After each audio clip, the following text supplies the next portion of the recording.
वरिष्ठ प्रशिक्षु भाई सिद्धार्थ, हम अमीर हैं, वांग मांग ने उत्साह से कहा। उन्होंने 3,000 से ज्यादा नीडान इकट्ठा किए थे। इसे बराबर बराबर बांटने पर उनमें से हर एक को 6 मिलेंगे।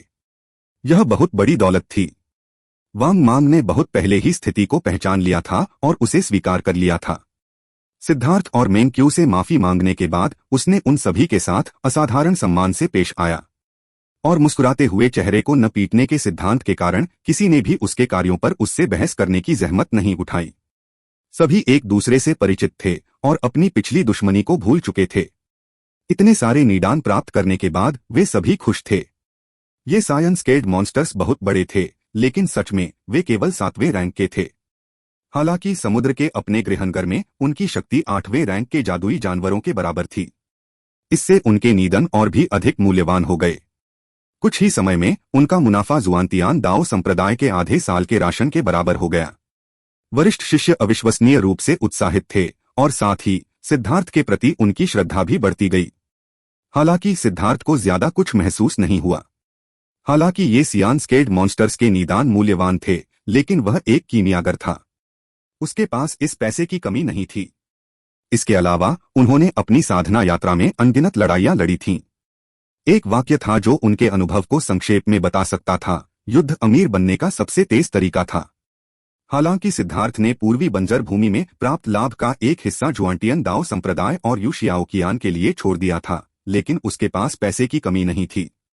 उसके पास युवा स्पिरिट स्टोन, एक great divine mortal molting elixir और 10,000 स्पिरिट ब्लड था। वे सभी अनमोल खजाने थे। और भले ही उसके पास ऐसी चीजें न हो, लेकिन उसके पास शक्तिशाली कीमिया कौशल भी था। कुछ दुर्लभ गोलियों को परिष्कृत करके पैसा बहता रहेगा। इसके अलावा वह वर्तमान में झेंग वेनलोंग के साथ सहयोग कर रहा था। वह गोली के फार्मूले लेकर आया, जबकि झेंग वेनलोंग जनशक्ति और साधन लेकर आया। भविष्य में उसे पैसे की कमी नहीं होनी चाहिए। उस क्षेत्र से गुजरने के बाद एल्डर शाह ने एक बार फिर से उड़ने वाली नाव के अवरोधक को बुलाया था। हालांकि उन्हें कभी कभी अपने रास्ते में समुद्री दानव के हमले का सामना करना पड़ता था, लेकिन उनकी शक्ति मजबूत नहीं थी और उनकी संख्या कम थी। वे अनिवार्य रूप से उन हमलों को अनदेखा कर सकते थे। उड़ने वाली नाव पूरे दिन और रात चलती रही। उसके बाद उसकी गति धीमी हो गई और वह रुक गई। हम शिकार के इलाके में पहुंच गए हैं, वांग मांग और बाकी लोग बहुत खुश हुए। जाहिर है वे इसी का इंतजार कर रहे थे। यह शिकार क्षेत्र कुछ ऐसा था जिसे लोगों की पीढ़ियों ने यात्रा मार्गों के साथ अनगिनत वर्षों के प्रयोग के माध्यम से निर्धारित किया था। लोगों ने पाया कि इस क्षेत्र में शक्तिशाली समुद्री राक्षस नहीं थे, इसलिए पूर्वी बंजर भूमि से केंद्रीय मैदानों की ओर लौटते समय यह जुआंटियन दाओ संप्रदाय का शिकार क्षेत्र बन गया। अलग अलग उड़ने वाली नावें अलग अलग उड़ान मार्गों का इस्तेमाल करती थीं। छोटी नावें सीधी रेखा में जा सकती थीं क्योंकि वे समुद्री राक्षसों का ध्यान आकर्षित नहीं करती थीं। इससे यह संभव हुआ कि छोटी उड़ने वाली नावें बड़ी नावों की तुलना में समुद्र को ज्यादा तेजी से पार कर सकती थीं। विशाल उड़ने वाली नावों को शक्तिशाली समुद्री राक्षसों के क्षेत्रों से बचने के लिए घुमावदार रास्ते से गुजरना पड़ता था। यह विशेष मार्ग कुछ ऐसा था जिसे जुआंटियन दाओ संप्रदाय ने अनगिनत परीक्षणों के माध्यम से तय किया था। उन्हें शक्तिशाली समुद्री राक्षसों के वितरण की एक निश्चित समझ थी और यह क्षेत्र अपेक्षाकृत सुरक्षित था। वे यहाँ कुछ समय के लिए शिकार कर सकते थे। फिर इससे पहले कि वे शक्तिशाली समुद्री राक्षसों का ध्यान अपनी ओर आकर्षित करें, उन्हें तुरंत यहाँ से चले जाना था। आमतौर पर यह छोटी अवधि 3 दिन तक चलती थी। वापसी के दौरान होने वाली परेशानी से बचने के लिए उन्होंने रास्ते में शिकार नहीं किया था, इसलिए यह अवसर कुछ ऐसा था जिसे उन्हें ठीक से समझना था। उड़ती हुई नाव समुद्र के ऊपर रुकी। वांग मांग और अन्य लोगों ने पहले से ही अपनी तैयारी कर ली थी और उन्होंने समुद्र में चारा डालना शुरू कर दिया। यह चारा हजारों मील दूर से समुद्री राक्षसों को आकर्षित कर सकता था। साथ ही शिष्यों, जब समुद्री राक्षस आए तो हम पूरी ताकत से काम करें। यह एक ऐसा लाभ है जो संप्रदाय हमें देता है और चाहे हम कितना भी पाए, यह हम सभी के बीच बराबर बराबर बांटा जाएगा। यह एक दुर्लभ अवसर है, इसलिए अधिक समुद्री राक्षसों को मारने के लिए कड़ी मेहनत करें। हम यहाँ केवल 3 दिन ही रुक सकते हैं, वांग मांग ने सभी से कहा। आमतौर पर वह उन्हें आदेश देता, लेकिन अब उसकी ऐसा करने की हिम्मत नहीं हुई। क्या इस तरह से समुद्री राक्षसों का वध करना बहुत ज्यादा नहीं है?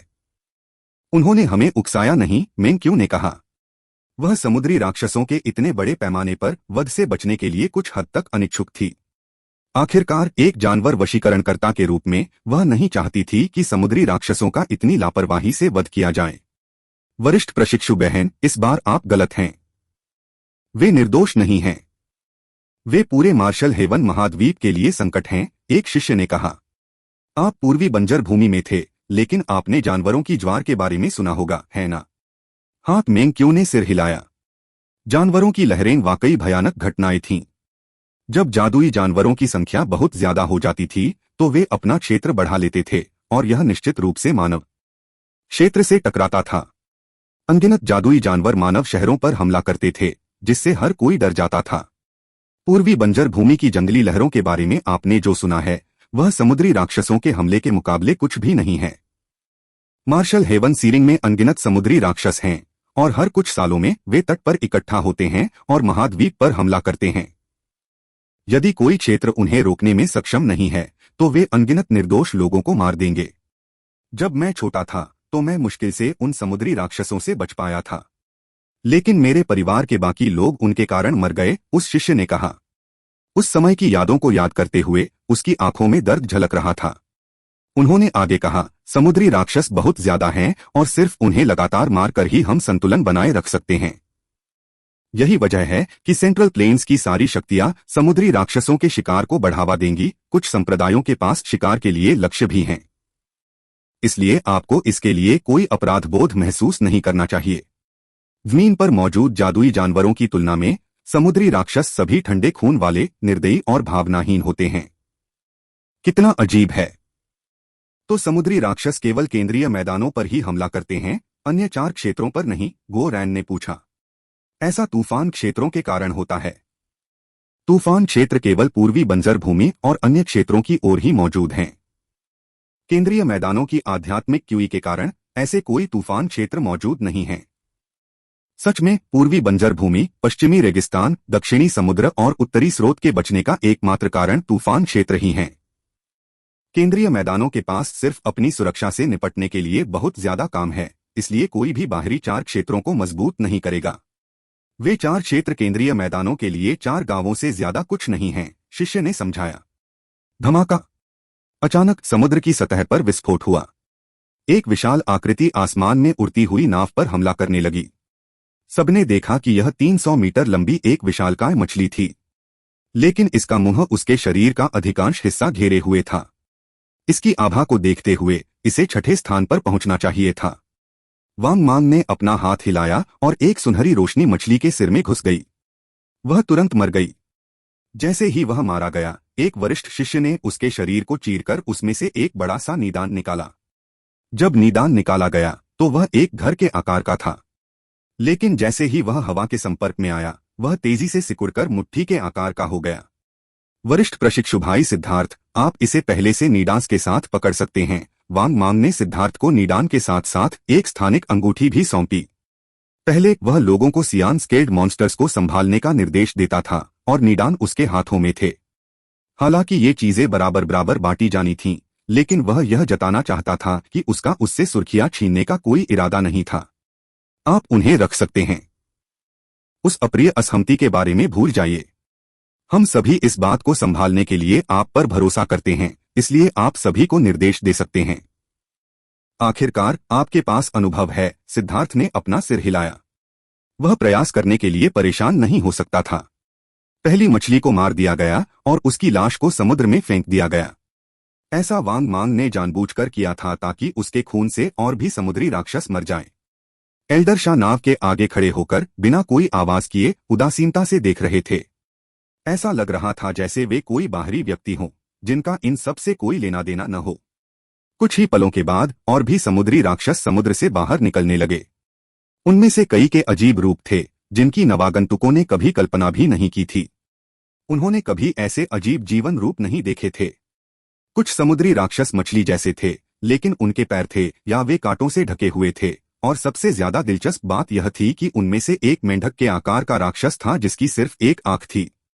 सभी तरह के अजीबोगरीब रूप दिखाई दिए, लेकिन उनमें एक बात समान थी, उनका क्रूर रक्तपिपासु स्वभाव। सबसे पहले उन समुद्री राक्षसों ने अपने साथियों की लाशें खा लीं। फिर उन्होंने उड़ती हुई नाव पर हमला कर दिया। अमीर बनने का मौका आ गया है। सभी लोग कड़ी मेहनत करो, वांग मांग चिल्लाया। हाथ की मुहरें बनाते हुए रून उसके चारों ओर घूमते रहे। अनगिनत तीर समुद्री राक्षसों के बीच से निकल गए। इस समय वरिष्ठ शिष्यों की असली शक्ति को देखना संभव था। उनके द्वारा किए गए हमले अतुलनीय रूप से परिष्कृत थे। कभी कभी एक तीर समुद्री दानव के शरीर को भेदकर सीधे उसके निदान को एक ही झटके में निकाल देता था। इसके लिए अविश्वसनीय रूप से सटीक नियंत्रण की आवश्यकता थी। पहले केवल वरिष्ठ शिष्यों ने ही कार्रवाई की, क्योंकि उन्हें सभी के लिए उदाहरण बनना था। उन्हें यह सिखाना था कि समुद्री राक्षसों को प्रभावी ढंग से कैसे मारा जाए और उनके निडांस को कैसे बाहर निकाला जाए। अलग अलग समुद्री राक्षसों के पास अलग अलग पदों पर निधन थे। अगर नए लोग नीदन को निकाले बिना समुद्री राक्षसों को मार देते तो यह बेकार होता। अंततः पूर्वी बंजर भूमि के शिष्यों ने भी मदद करना शुरू कर दिया। हालांकि सागर विस्तार के शिष्यों के रूप में वे अभी अभी जादुई कलाओं के संपर्क में आए थे, इसलिए उनका नियंत्रण स्पष्ट रूप से बदतर था। कई समुद्री दानवों की लाशें समुद्र में गिर गईं, उनके निधन अभी भी अंदर थे, बर्बाद हो गए। वांग मांग का चेहरा थोड़ा उदास हो गया। अगर यह पहले होता तो वह इन लोगों को बेकार कहकर कोसना शुरू कर देता, लेकिन अब वह सिर्फ सह सकता था। हालांकि उसे बहुत दर्द महसूस हुआ। वह पैसा था। उन्हें इस मिशन के लिए इसलिए चुना गया क्योंकि उन्होंने लंबे समय से योजना और षड्यंत्र रचा था। वास्तव में कुछ ने अपनी सारी संपत्ति रिश्वत के रूप में दे दी थी। अगर वे इस अवसर का लाभ नहीं उठाते तो वे बहुत कुछ खो देते। इसलिए इन शिष्यों को इतनी अनाड़ी तरीके से शिकार करते देखकर वह थोड़ा घबरा गया। ड्रैगन ब्लड योद्धाओं, तुम भी बाहर जाओ। फाउंडेशन फोर्जिंग भाइयों, तुम्हें समुद्री राक्षसों को मारने की कोई जरूरत नहीं है। बस उनके निदान को निकालो। हम अपने कर्तव्यों का खुद ही ध्यान रखेंगे, सिद्धार्थ ने कहा। उसे यह मानना पड़ा कि पूर्वी बंजर भूमि के शिष्य बहुत अनाड़ी थे। उसने देखा कि वांग मांग की नाक गुस्से से झुक गई थी। ड्रैगन ब्लड योद्धाओं ने खजाने की वस्तुएं निकाल लीं। प्रकाश की ठंडी किरणें निकलीं, जिससे समुद्री राक्षस मारे गए। वे समुद्री राक्षस अधिकतर छठी रैंक के थे। केवल कुछ ही 7वीं रैंक के थे, जिससे उन्हें मारना बेहद आसान था। यह देखकर वांग मांग की अभिव्यक्ति में थोड़ा सुधार हुआ। ड्रैगन ब्लड योद्धाओं ने पूर्वी बंजर भूमि के अन्य शिष्यों के विपरीत प्रत्येक समुद्री दानव को केवल एक हमले में मार डाला। अब उन्हें केवल निडांस को इकट्ठा करने का प्रभार संभालना था और उनकी दक्षता में उछाल आया। 2 घंटे बाद उन्होंने 300 से ज्यादा निडान लोगों को इकट्ठा कर लिया, लेकिन उनमें से ज्यादातर छठी रैंक के निडान थे। सिद्धार्थ ने भौहें सिकोड़ी। क्या यह बकवास नहीं है? ऐसी चीजें कितनी कीमती हो सकती हैं? वांग मांग, आओ, मुझे तुमसे कुछ बातें पूछनी हैं। सिद्धार्थ ने अचानक वांग मांग को इशारा किया।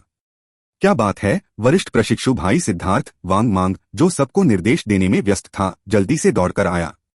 अगर हम इसी तरह चलते रहे तो 3 दिन बाद हमें कितना मिल पाएगा? सिद्धार्थ ने पूछा। यह कहना थोड़ा मुश्किल है, लेकिन पिछली पीढ़ी में जब मैं आया था, प्रत्येक व्यक्ति ने दाओ संप्रदाय के साथ निदान का आदान प्रदान करने के बाद बहुत सारे अंक प्राप्त किए थे। मेरे जैसे बाहरी संप्रदाय के शिष्य के लिए उस राशि को प्राप्त करने में मुझे सामान्य रूप से 5 साल की कड़ी मेहनत करनी होगी, वांग मांग ने कहा। ऐसी नौकरी पाने के लिए तुम्हें बहुत ज्यादा पैसे खर्च करने पड़े होंगे, है न? सिद्धार्थ ने अपने हाथ से इशारा किया, जिसका मतलब था पैसे। सिद्धार्थ ने इस तरह की दिनचर्या कई बार देखी थी। हाँ, मैं इस मिशन को केवल कानून प्रवर्तन हॉल की मदद से ही प्राप्त कर सका। इसलिए वरिष्ठ प्रशिक्षु भाई सिद्धार्थ, मैं वास्तव में माफी चाहता हूँ, वांग मांग ने कहा। मैंने पहले ही कहा है कि इस मामले को फिर से मत उठाओ। जब तक तुम खुद को मेरा दुश्मन नहीं बना लेते, मैं तुम्हारे लिए मुश्किलें नहीं खड़ी करूंगा। अगर तुम मेरा अनुसरण करना चाहते हो तो मैं भी तुम्हारे साथ बुरा व्यवहार नहीं करूंगा, सिद्धार्थ ने सीधे कहा। वह देख सकता था कि वांग मांग को कई आशंकाएं थीं और उसे डर था कि वह सेंट्रल प्लेन्स में उसके लिए हालात मुश्किल बना देगा। तब वह सचमुच बर्बाद हो जाएगा। लेकिन सिद्धार्थ की राय में उसे बस दूसरों ने इस्तेमाल किया था और वह इसे माफ कर सकता था। अगर वह उसके साथ शामिल होना चाहता तो वह क्षुद्र नहीं होता। हर कोई खुलकर बात कर सकता था। जूनियर शिष्य वरिष्ठ प्रशिक्षु भाई की उदारता की बहुत प्रशंसा करता है। अगर स्थितियां उलट होती तो मैं ऐसा रवैया नहीं रख पाता, वांग मांग ने कहा। सिद्धार्थ के साथ इतनी देर तक बात करने के बाद उसे लगा कि सिद्धार्थ में राजा जैसा व्यवहार है। वह दिखावा नहीं करता था, न ही वह दूसरों पर हुक्म चलाता था। इसके बजाय वह कभी कभी ड्रैगन ब्लड योद्धाओं के साथ मजाक करता और गाली गलौज करता था। लेकिन जितना ज्यादा वह इस तरह से काम करता उतना ही वह उदार दिखाई देता। वह उन विशेषज्ञों से अलग था जिन्हें वांग मांग ने पहले देखा था। सिद्धार्थ के पास एक तरह का करिश्मा था जिसने उसे जीत लिया।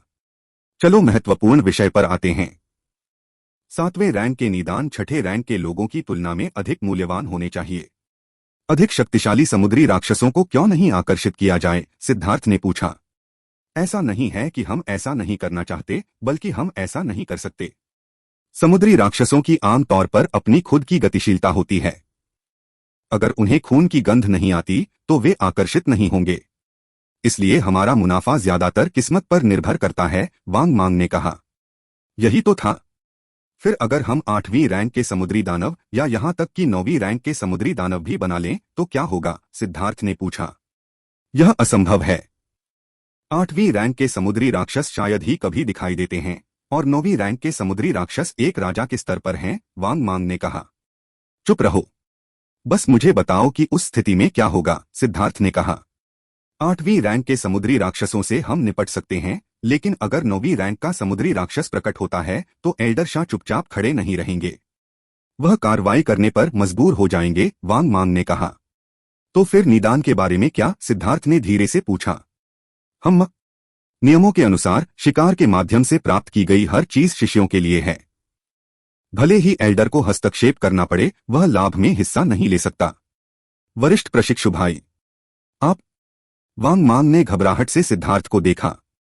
बस इतना ही काफी है और कुछ नहीं है, इसलिए शांति से अमीर बनो, ज्यादा बातें मत करो।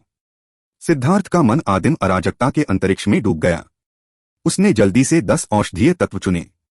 उन्हें पाउडर में परिष्कृत करते हुए उसने चुपके से समुद्री राक्षसों से कुछ सार रक्त भी निकाला और एक विशेष औषधीय गोली को परिष्कृत करने के लिए पृथ्वी की लौ का उपयोग किया। इस गोली का कोई स्तर नहीं था।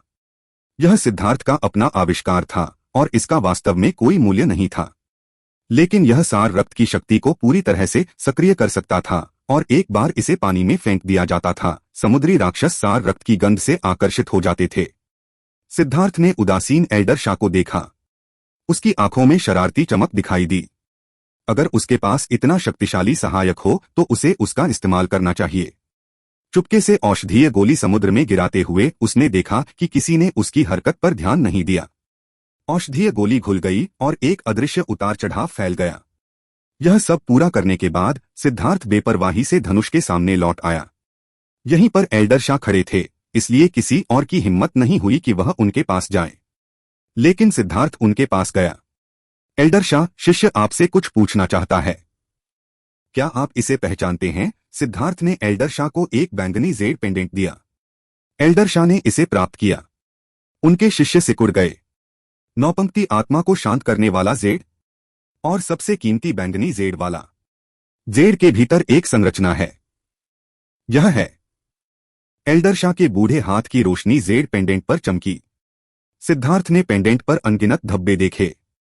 हालांकि सिद्धार्थ ऐसी चीजों को नहीं समझता था, लेकिन वह जानता था कि यह एक तरह की जटिल संरचना थी। क्या सीनियर को इसकी उत्पत्ति का पता है? सिद्धार्थ ने पूछा। उसका दिल कुछ धड़कनों के साथ धड़क रहा था। एल्डर शाह ने अपना सिर हिलाया। यह संरचना बहुत जटिल है। मैंने इसे पहले कभी नहीं देखा है और मैं इसकी उत्पत्ति के बारे में नहीं बता सकता, लेकिन यह जेड पेंडेंट ऐसी चीज नहीं है जो किसी साधारण परिवार या शक्ति के पास हो। 9 रेखाएं स्थिति का प्रतिनिधित्व करती हैं और बैंगनी जेड की गुणवत्ता को देखते हुए यह जिस भी शक्ति से आया है वह शायद आपकी कल्पना से परे है। एल्डर शाह ने सिद्धार्थ की तरफ देखा। उसे कुछ कहने की इच्छा हुई, लेकिन अंत में उसने अपना मुंह बंद रखा। उसने पेंडेंट वापस सिद्धार्थ को लौटा दिया और अपनी उदासीन सूरत में लौट आया। सिद्धार्थ ने अंदर ही अंदर आह भरी। ऐसा लग रहा था कि एल्डर शाह का ज्ञान भी सीमित था, लेकिन फिर भी उन्होंने थोड़ा बहुत सीखा था। एल्डर शाह, क्या आप मुझे एक निश्चित दिशा बता सकते हैं? सिद्धार्थ ने पूछा। दुनिया बहुत बड़ी है, इसके लिए आपको अपने पैरों से चलना होगा। मैं आपको जवाब दूं या न दूं, इससे क्या फर्क पड़ता है? एल्डर शाह ने हल्के से कहा। सिद्धार्थ ने कड़वी मुस्कान दी, लेकिन उसकी बातें सही थीं। उसके लिए अब इस बारे में जानना कोई मायने नहीं रखता था। एक बार जब वह उस स्तर पर पहुंच जाता तो वह स्वाभाविक रूप से सच्चाई जान लेता। उस स्तर पर पहुंचने से पहले जानने का क्या मतलब था? एल्डर शाह उसे स्पष्ट रूप से बता रहे थे कि उसके पास ऐसी बातें जानने की योग्यता नहीं है। इसके अलावा एल्डर शाह ने नियमों का सख्ती से पालन किया। उन्हें परेशानी पसंद नहीं थी और हालांकि उनके अंदर सवाल थे, लेकिन उन्होंने उन्हें नहीं पूछा। बेशक यही मुख्य कारण था कि सिद्धार्थ ने एल्डर शाह से इस बारे में पूछने की हिम्मत की, क्योंकि एल्डर शाह का मुंह कसकर बंद रखा गया था, जिससे वह सुरक्षित था। मूल रूप से सिद्धार्थ एल्डर शाह से पूछताछ जारी रखना चाहता था और देखना चाहता था कि क्या वह पूरे मार्शल हेवन महाद्वीप की संरचना और शक्तियों के वितरण के बारे में जान सकता है, लेकिन एल्डर शाह के इस उत्तर से स्पष्ट रूप से पता चला कि पूछना बेकार होगा। बहुत बहुत धन्यवाद एल्डर शाह, सिद्धार्थ ने थोड़ा झुककर प्रणाम किया। जैसे ही वह जाने के लिए मुड़ा, एल्डर शाह ने एक बार फिर अपना मुंह खोला। पूरे मार्शल हेवन महाद्वीप की बात तो दूर, सिर्फ जुआनतियान दाओ संप्रदाय में अपनी अलग पहचान बनाना भी बहुत मुश्किल होगा। अगर आप पूरे महाद्वीप में वर्चस्व के लिए संघर्ष करना चाहते हैं, तो आपको सबसे पहले जुआनतियान दाओ संप्रदाय में अपनी जगह बनानी होगी। एल्डर शाह की आंखों में एक जटिल अभिव्यक्ति उभरी और वे सिद्धार्थ को अंतिम चेतावनी देने से खुद को रोक नहीं पाए। सिद्धार्थ चौंक गया। एल्डर शाह को बात करना पसंद नहीं था, उसने अपनी साधना का आधार नहीं बताया था और वह हमेशा एक लकड़ी के बूढ़े आदमी की तरह दिखाई देता था, लेकिन सिद्धार्थ के अंतर्ज्ञान ने उसे बताया कि उसकी शक्ति भयानक थी। वरिष्ठ के सुझावों के लिए बहुत बहुत धन्यवाद, सिद्धार्थ ने विनम्रतापूर्वक कहा। यह कोई महत्वपूर्ण बात नहीं थी। एक बार जब आप जुआनटियन दाओ संप्रदाय में पहुंच जाते हैं, तो आप समझ जाएंगे कि भले ही आप अन्य 4 क्षेत्रों पर हावी हो जाएं, फिर भी सेंट्रल प्लेन्स के स्वर्गीय प्रतिभाशाली लोगों के बीच आपकी कोई श्रेष्ठता नहीं होगी। संक्षेप में कहें तो घमंड और अधीरता से बचें, अपनी तीक्ष्णता दिखाने से बचें, अधिक टालमटोल और चालाक बनें और आपकी यात्रा आसान हो जाएगी, एल्डर शाह ने कहा। शिष्य समझ गया। बहुत बहुत धन्यवाद, सिद्धार्थ ने सिर झुकाया। हालांकि एल्डर शाह चालाक थे, लेकिन उनका मतलब स्पष्ट था। सिद्धार्थ पूर्वी बंजर भूमि, पश्चिमी रेगिस्तान, दक्षिणी सागर और उत्तरी स्रोत के शिष्यों में शीर्ष पर हो सकता है, लेकिन केंद्रीय मैदानों के प्रतिभाशाली लोगों की तुलना में उसकी नींव में कमी थी। वह शुरुआती रेखा पर ही हार रहा था। सच तो यह है कि जुआनतियान दाओ संप्रदाय ने 4 बाहरी क्षेत्रों में शाखा संप्रदायों की स्थापना इसलिए नहीं की थी क्योंकि उन्हें वहां पलेबढ़े शिष्यों से बहुत उम्मीदें थीं। स्पष्ट रूप से कहें तो चारों बाहरी क्षेत्रों के शिष्य तोप के चारे से ज्यादा कुछ नहीं थे, चांद की चमक दिखाने के लिए। जुगनू, एल्डर शाह उसे दयालुता से चेतावनी दे रहे थे। वह लंबे समय तक जीवित रहा था और उसने शिष्यों के एक के बाद एक जत्थे देखे थे जो उम्मीद और जुनून से भरे हुए केंद्रीय मैदानों में गए थे, लेकिन वास्तविकता से गंभीर झटके खाने के लिए। उसने अनगिनत होनहार प्रतिभाओं को एक एक करके गिरते देखा था। अब वह लगभग सुन्न हो चुका था। यह ठीक इसलिए था क्योंकि वह सुन्न था, इसलिए उसे अब चीजों में ज्यादा दिलचस्पी नहीं थी। वह बस अपना काम करता था, नियमों का पालन करता था। सर्वोत्तम संभव परिणाम के लक्ष्य के बजाय वह बस गलतियां करने से बचता था। दुर्भाग्य से शिष्य की जिद कुछ ऐसी है जिसे आपने देखा है। कोई भी मुझे नहीं बदल सकता, यहां तक कि स्वर्ग भी नहीं। दूसरे मुझे मूर्ख पा सकते हैं, लेकिन मैं मछली नहीं हूं, इसलिए मैं मछली के सुख को नहीं जानता। उसी तरह दूसरे भी मैं नहीं हूं। मैं जो चाहता हूं वह आसमान छूना है, स्वर्ग के प्रतिबंधों को तोड़ने वाला कुनपेंग बनना है। अगर मैं असफल भी हो जाऊं तो मुझे कोई आपत्ति नहीं होगी। अगर मुझमें वो हिम्मत नहीं होती तो जीने का कोई मतलब नहीं होता। हालांकि शिष्य एल्डर की दयालुता की सराहना करता है। अगर मुझे मौका मिला तो मैं निश्चित रूप से एहसान चुकाऊंगा, सिद्धार्थ ने कहा। हर व्यक्ति के अपने सिद्धांत हो सकते हैं और वे सभी सिद्धांत सही लग सकते हैं, लेकिन हो सकता है कि वे आपके अनुकूल न हों। एक विशेषज्ञ के रूप में आपको अपना खुद का विश्वास खोजने की जरूरत है, एक ऐसा सत्य जिस पर आप सबसे अधिक विश्वास करते हैं, एक ऐसा सत्य जो 10,000 साल बाद भी नहीं बदलेगा, एक ऐसा सत्य जो जीवन या मृत्यु में नहीं बदलेगा। सिद्धार्थ का मानना था कि उसे अपने जीवन में हर संभव प्रयास करना था। जिस दिन से उसने 9 सितारा हेगमन बॉडी आर्ट की साधना की थी, तब से यह तय था कि वह सामान्य मार्ग पर नहीं चल सकता। चूंकि वह दूसरों से अलग था, इसलिए उनके सिद्धांतों को अपनाने की क्या जरूरत थी। यह देखकर कि उसके शब्दों के बावजूद सिद्धार्थ के विचारों पर कोई असर नहीं पड़ा, एल्डर शाह ने अपना सिर थोड़ा हिलाया और चुप रहे। हे भगवान, इतने सारे 7वें दर्जे के समुद्री राक्षस! अचानक एक चौंका देने वाली चीख गूंजी। अनगिनत शक्तिशाली आभाएं तेजी से उड़ती हुई नाव की ओर बढ़ी। आखिरकार उन्हें चारा मिल ही गया, सिद्धार्थ मुस्कुराया। नाव के डेक पर लौटकर वह सबके साथ खड़ा हो गया। नीचे समुद्र में बड़ी बड़ी लहरें उठ रही थीं। सभी दिशाओं से अनगिनत समुद्री राक्षस उमड़ पड़े और उनमें से आधे से अधिक 7वीं श्रेणी के समुद्री राक्षस थे। भाइयों, खाना आ गया है, जल्दी करो और उन्हें मार डालो, वांग मांग चिल्लाया। यह देखकर वांग मांग को बहुत खुशी हुई कि 7वीं श्रेणी के कई समुद्री राक्षस हैं। उसे सिद्धार्थ के साथ हुई बातचीत याद आ गई और उसके चेहरे पर हमेशा की तरह भावभंगिमा देखकर उसे लगा कि इन समुद्री राक्षसों का उससे कुछ लेना देना है। 7वीं श्रेणी के समुद्री राक्षस सामान्य समुद्री विस्तार साधकों के बराबर थे। ड्रैगन ब्लड योद्धा उन्हें आसानी से मार सकते थे और यहां तक कि पूर्वी बंजर भूमि के शिष्य भी उन्हें बिना किसी परेशानी के मार सकते थे। सिद्धार्थ के आदेश के अनुसार वरिष्ठ शिष्यों को केवल निदानों को निकालने का काम सौंपा गया था, जो उनके लिए बेहद आसान था। इस तरह एक भी निदान बर्बाद नहीं होगा। यद्यपि ड्रैगन ब्लड योद्धाओं का केवल एक भाग ही भाग ले रहा था, परंतु उनकी भयानक मारक शक्ति ने समुद्र को तेजी से लाल रंग में रंग दिया। जब सभी 7वीं श्रेणी के समुद्री राक्षस मारे गए तो सिद्धार्थ ने वाइड से पूछा कि क्या वह उन्हें चाहता है। आखिरकार ये समुद्री राक्षस बेहद बदसूरत और अजीब थे। कोई भी इंसान उन्हें खाना नहीं चाहेगा, लेकिन वाइल्ड को इसकी परवाह नहीं थी। उसने कहा कि जब तक यह खाने योग्य है उसे यह चाहिए। सिद्धार्थ ने सभी को 7वें दर्जे के समुद्री राक्षसों की लाशें इकट्ठा करने को कहा, जब वे निडास को निकालने में व्यस्त नहीं थे। वाइल्ड को खाने को लेकर कोई खास पसंद नहीं था, इसलिए यह राशन इकट्ठा करने का एक बेहतरीन मौका था। जैसे जैसे समय बीतता गया, 7वीं श्रेणी के समुद्री राक्षस और भी अधिक प्रकट होने लगे। हम अमीर हो गए हैं, वांग मांग और बाकी लोग बहुत खुश थे। पिछली बार भी उन्होंने शिकार में हिस्सा लिया था, लेकिन तब उन्हें इतने सारे 7वें दर्जे के समुद्री राक्षसों का सामना नहीं करना पड़ा था। कुछ ही घंटों में उन्होंने 3 दिन में जितने पैसे जमा किए थे उससे कहीं ज्यादा पैसे जमा कर लिए। इस मुनाफे ने उन्हें लगभग पागल कर दिया। जैसे जैसे समुद्री राक्षस सामने आते गए, सभी के लिए यह मुश्किल होता गया। अधिक से अधिक ड्रैगन ब्लड योद्धा इसमें शामिल होते गए। एल्डर शाह ने समुद्री राक्षसों की इस अनथीन लहर को देखकर थोड़ा भौहें सिकोड़ी। वह उत्सुक था। उसने शिकार के दौरान इतने सारे 7वें दर्जे के समुद्री राक्षसों को कभी नहीं देखा था। अचानक एक दहाड़ गूंजी।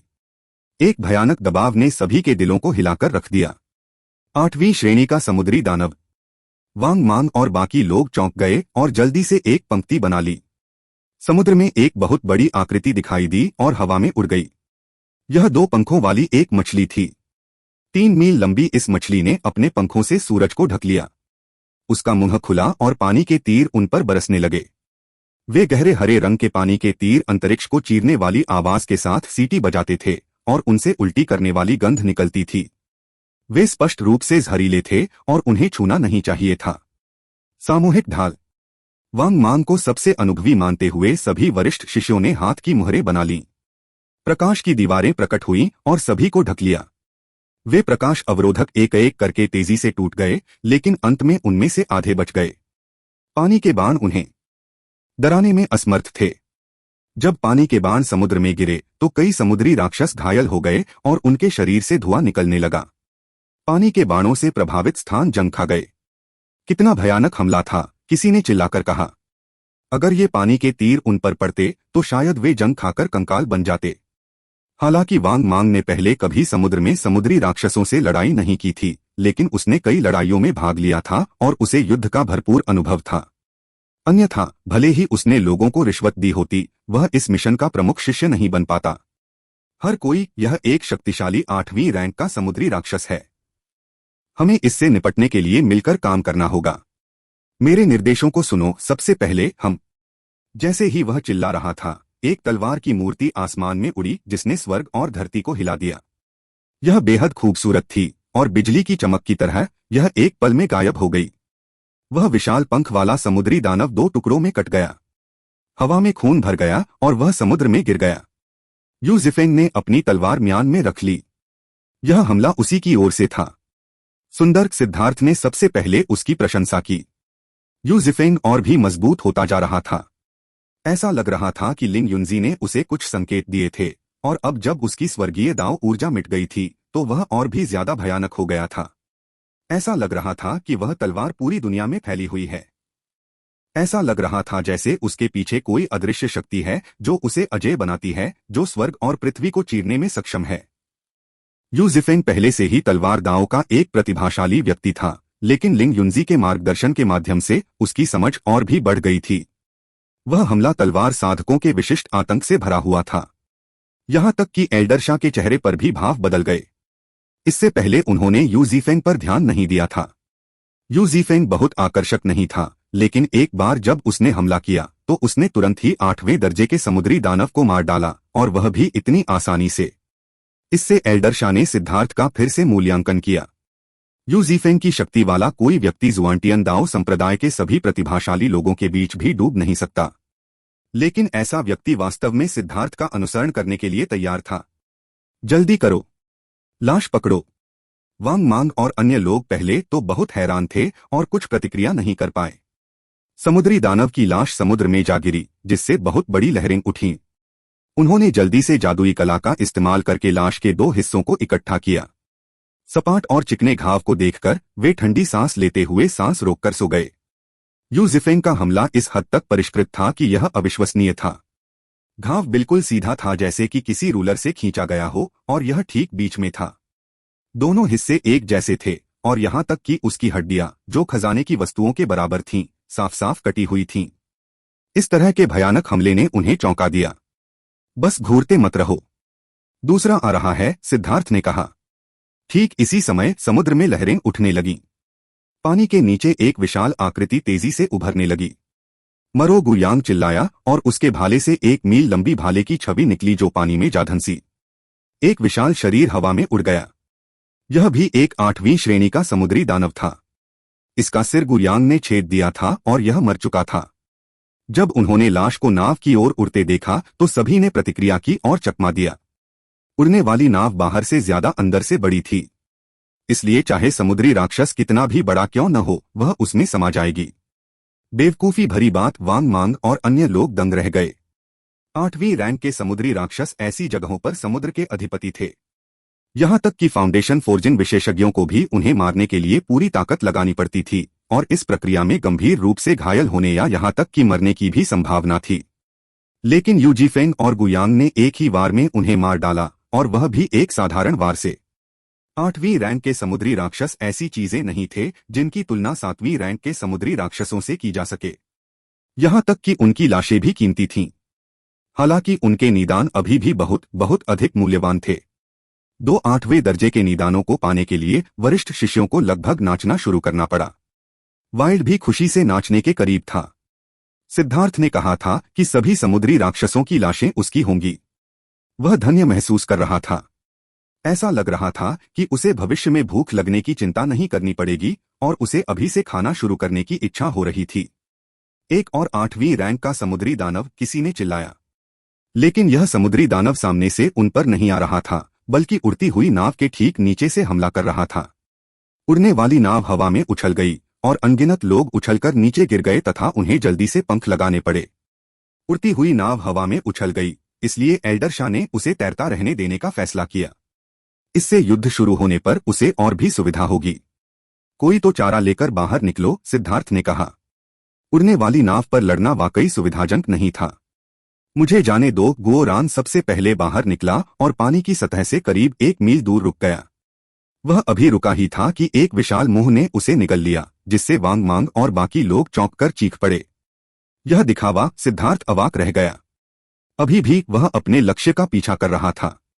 चौंकने की आवाजें तभी रुक गईं जब 8वें दर्जे के समुद्री दानव का सिर फट गया और एक सुनहरा बख्तरबंद राक्षस प्रकट हुआ।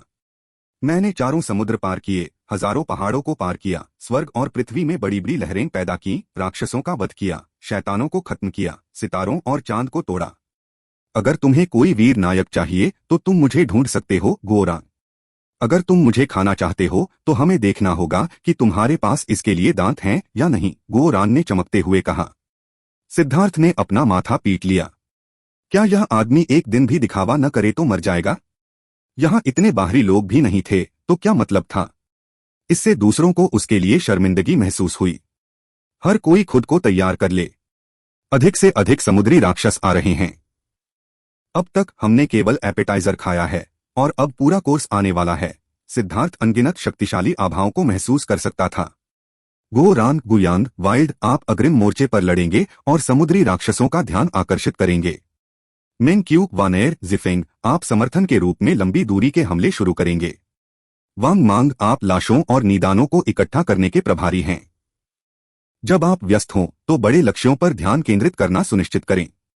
तिल के बीज उठाने की कोशिश में खरबूजे न गिराएं।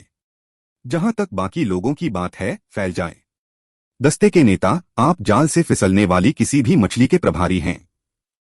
जिन्हें कोई कार्य नहीं दिया गया है, वे वांग मांग को निदानों को इकट्ठा करने में मदद करें। याद रखें, हम अब 8वें रैंक से नीचे की लाशों की परवाह नहीं करते हैं। गोरान गुयांग और वाइल्ड आगे खड़े थे। गोरान को सहारे के लिए पीछे रखा जाना चाहिए था, लेकिन उसे दिखावा करना पसंद था, इसलिए सिद्धार्थ ने उसे ऐसा करने दिया। ड्रैगन ब्लड योद्धा जल्दी से फैल गए, अपने लिए सबसे अच्छी जगह ढूंढते हुए। उन्हें इसके लिए किसी निर्देश की जरूरत नहीं थी, क्योंकि इतने सारे जीवन और मौत के संघर्षों के बाद वे बहुत पहले ही एक मौन समझौते पर पहुंच चुके थे। जहां तक वांग मांग और अन्य लोगों की बात है, वे भी बहुत अनुभवी थे। उन्होंने ड्रैगन ब्लड योद्धाओं के अनुसार जल्दी ही अपनी स्थिति बना ली। लेकिन पूर्वी बंजर भूमि के शिष्य स्पष्ट रूप से इतने संगठित नहीं थे। उन्हें यह भी नहीं पता था कि उन्हें खुद को कहाँ रखना है। धमाका! अचानक समुद्र से विस्फोट की आवाजें आने लगीं। विशालकाय आकृतियां बाहर निकलीं, उनमें से हर एक पहाड़ जितनी बड़ी थी और शक्तिशाली दबाव छोड़ रही थी। वे यहाँ हैं। वांग मांग और अन्य लोग थोड़े घबराए हुए थे। हालांकि वे फाउंडेशन फोर्जिंग विशेषज्ञ थे, लेकिन उन्होंने इस तरह की लड़ाई का अनुभव नहीं किया था। उन पर हमला करने वाले 10 से ज्यादा 8वीं रैंक के समुद्री राक्षस थे। हालांकि सिद्धार्थ अपने हाथों को अपनी पीठ के पीछे बांधे हुए उदासीनता से खड़ा था। ड्रैगन ब्लड योद्धाओं में से प्रत्येक की मुद्राएं भी इसी तरह की शांत थीं। उनमें कोई घबराहट नहीं दिखी, क्योंकि वे सभी इससे भी ज्यादा नर्वस करने वाली लड़ाइयों का अनुभव कर चुके थे। यह छोटी सी हाथापाई कुछ भी नहीं थी। पानी की सतह पर विस्फोट हो गया जब विशालकाय आकृतियां उन पर टूट पड़ी। सबसे पहले उन्होंने गुयांग और अन्य लोगों पर हमला किया, क्योंकि वे सबसे करीब थे। हालांकि क्योंकि 8वीं श्रेणी के समुद्री राक्षस बहुत विशाल थे, उनमें से 3 के फैलने के बावजूद उनमें से कुछ ने अधिक ऊंचाई पर हमला किया और सीधे मेंग क्यू और अन्य पर हमला किया। मार डालो! गो रैन चिल्लाया और उसके हाथ की एक लहर के साथ 3 घर के आकार के गोले उसके चारों ओर खुले मुंह में उड़ गए। उनके मुंह बहुत बड़े थे, इसलिए चाहे वह उन्हें कैसे भी फेंके, वह चुकेगा नहीं। ये उसके शक्तिशाली बम थे। जैसे जैसे उसकी खेती का आधार बढ़ता गया, उसकी फोर्जिंग दक्षता भी बढ़ती गई, इसलिए अब उसके लिए अपने खजाने को फेंकना इतना दर्दनाक नहीं था। इन ठंडे खून वाले समुद्री राक्षसों की बुद्धि बहुत कम थी। बिना यह समझे कि क्या हो रहा है, बम उनके मुंह में फट गए, जिससे उनके सिर फट गए। गोरान ने एक पल में 3 8वीं रैंक के समुद्री राक्षसों को मार डाला। हालांकि यह थोड़ा भाग्यशाली था, लेकिन यह दक्षता चौंकाने वाली थी। गुयांग भी अपनी पूरी ताकत से भड़क गया था। शक्तिशाली रक्त क्यूई उससे उड़ी और उसका भाला नाचने लगा। उसने पहले ही पल में एक को मार डाला। वाइल्ड के लिए उसने बर्बर रक्त कांस्य शरीर को बुलाया था। अपने हथौड़े के एक ही प्रहार से उसने एक समुद्री दानव को टुकड़े टुकड़े कर दिया। उसकी शक्ति ने समुद्री दानव को उसके निदान के साथ विस्फोट कर दिया। वाइल्ड, ज्यादा ध्यान दो। अगर तुम उन्हें इस तरह मारोगे तो तुम्हें कुछ नहीं मिलेगा। सिद्धार्थ अवाक रह गया। इस आदमी को कब कुछ समझ आएगा? अगर वह इस तरह लड़ता तो उसका निदान और लाश गायब हो जाती। इसका क्या मतलब था? ओह, मुझे क्या करना चाहिए? वाइल्ड ने बड़बड़ाते हुए कहा। धीरे से जाओ, बस इसके सिर पर वार करो। मैं चाहता हूं कि तुम इसे आधा मरा हुआ मारो, न कि इसे विस्फोटित करो, सिद्धार्थ ने कहा। वाइल्ड की बुद्धि लगभग कम होती जा रही थी, जैसे जैसे वह मजबूत होता जा रहा था। वह ऐसी कोई बात समझ भी नहीं पा रहा था। ठीक है, मैं भाई लॉन्ग की बात मानूंगा, वाइल्ड ने कहा। ऐसा हुआ कि 8वीं रैंक का समुद्री दानव उस पर हमला करने के लिए आ रहा था और उसने एक बार फिर अपना क्लब नीचे पटक दिया। खून की धुंध हवा में भर गई। एक बार फिर कुछ भी नहीं बचा था। वाइल्ड अवाक रह गया। सिद्धार्थ को लगभग खून की खांसी आ गई। वाइल्ड को अपनी शक्ति पर नियंत्रण करने में कठिनाई स्वर्ग विरोधी थी। सिद्धार्थ ने सीधे हार मान ली और उसे जो करना था करने दिया। वाइल्ड की क्रूर शक्ति भयावह थी। यहां तक कि एल्डर शाह भी हैरान थे। जैसे जैसे लड़ाई आगे बढ़ी, उनका आश्चर्य और बढ़ता गया। वाइल्ड, गुयांग, यूजिफेंग और बाकी सभी लोग चौंकाने वाली युद्ध शक्ति का प्रदर्शन कर रहे थे। यह वाइल्ड के लिए विशेष रूप से सच था। उसका क्लब स्पष्ट रूप से समुद्री राक्षसों के सिर पर गिरा, लेकिन इससे उनके पूरे शरीर में विस्फोट हो गया।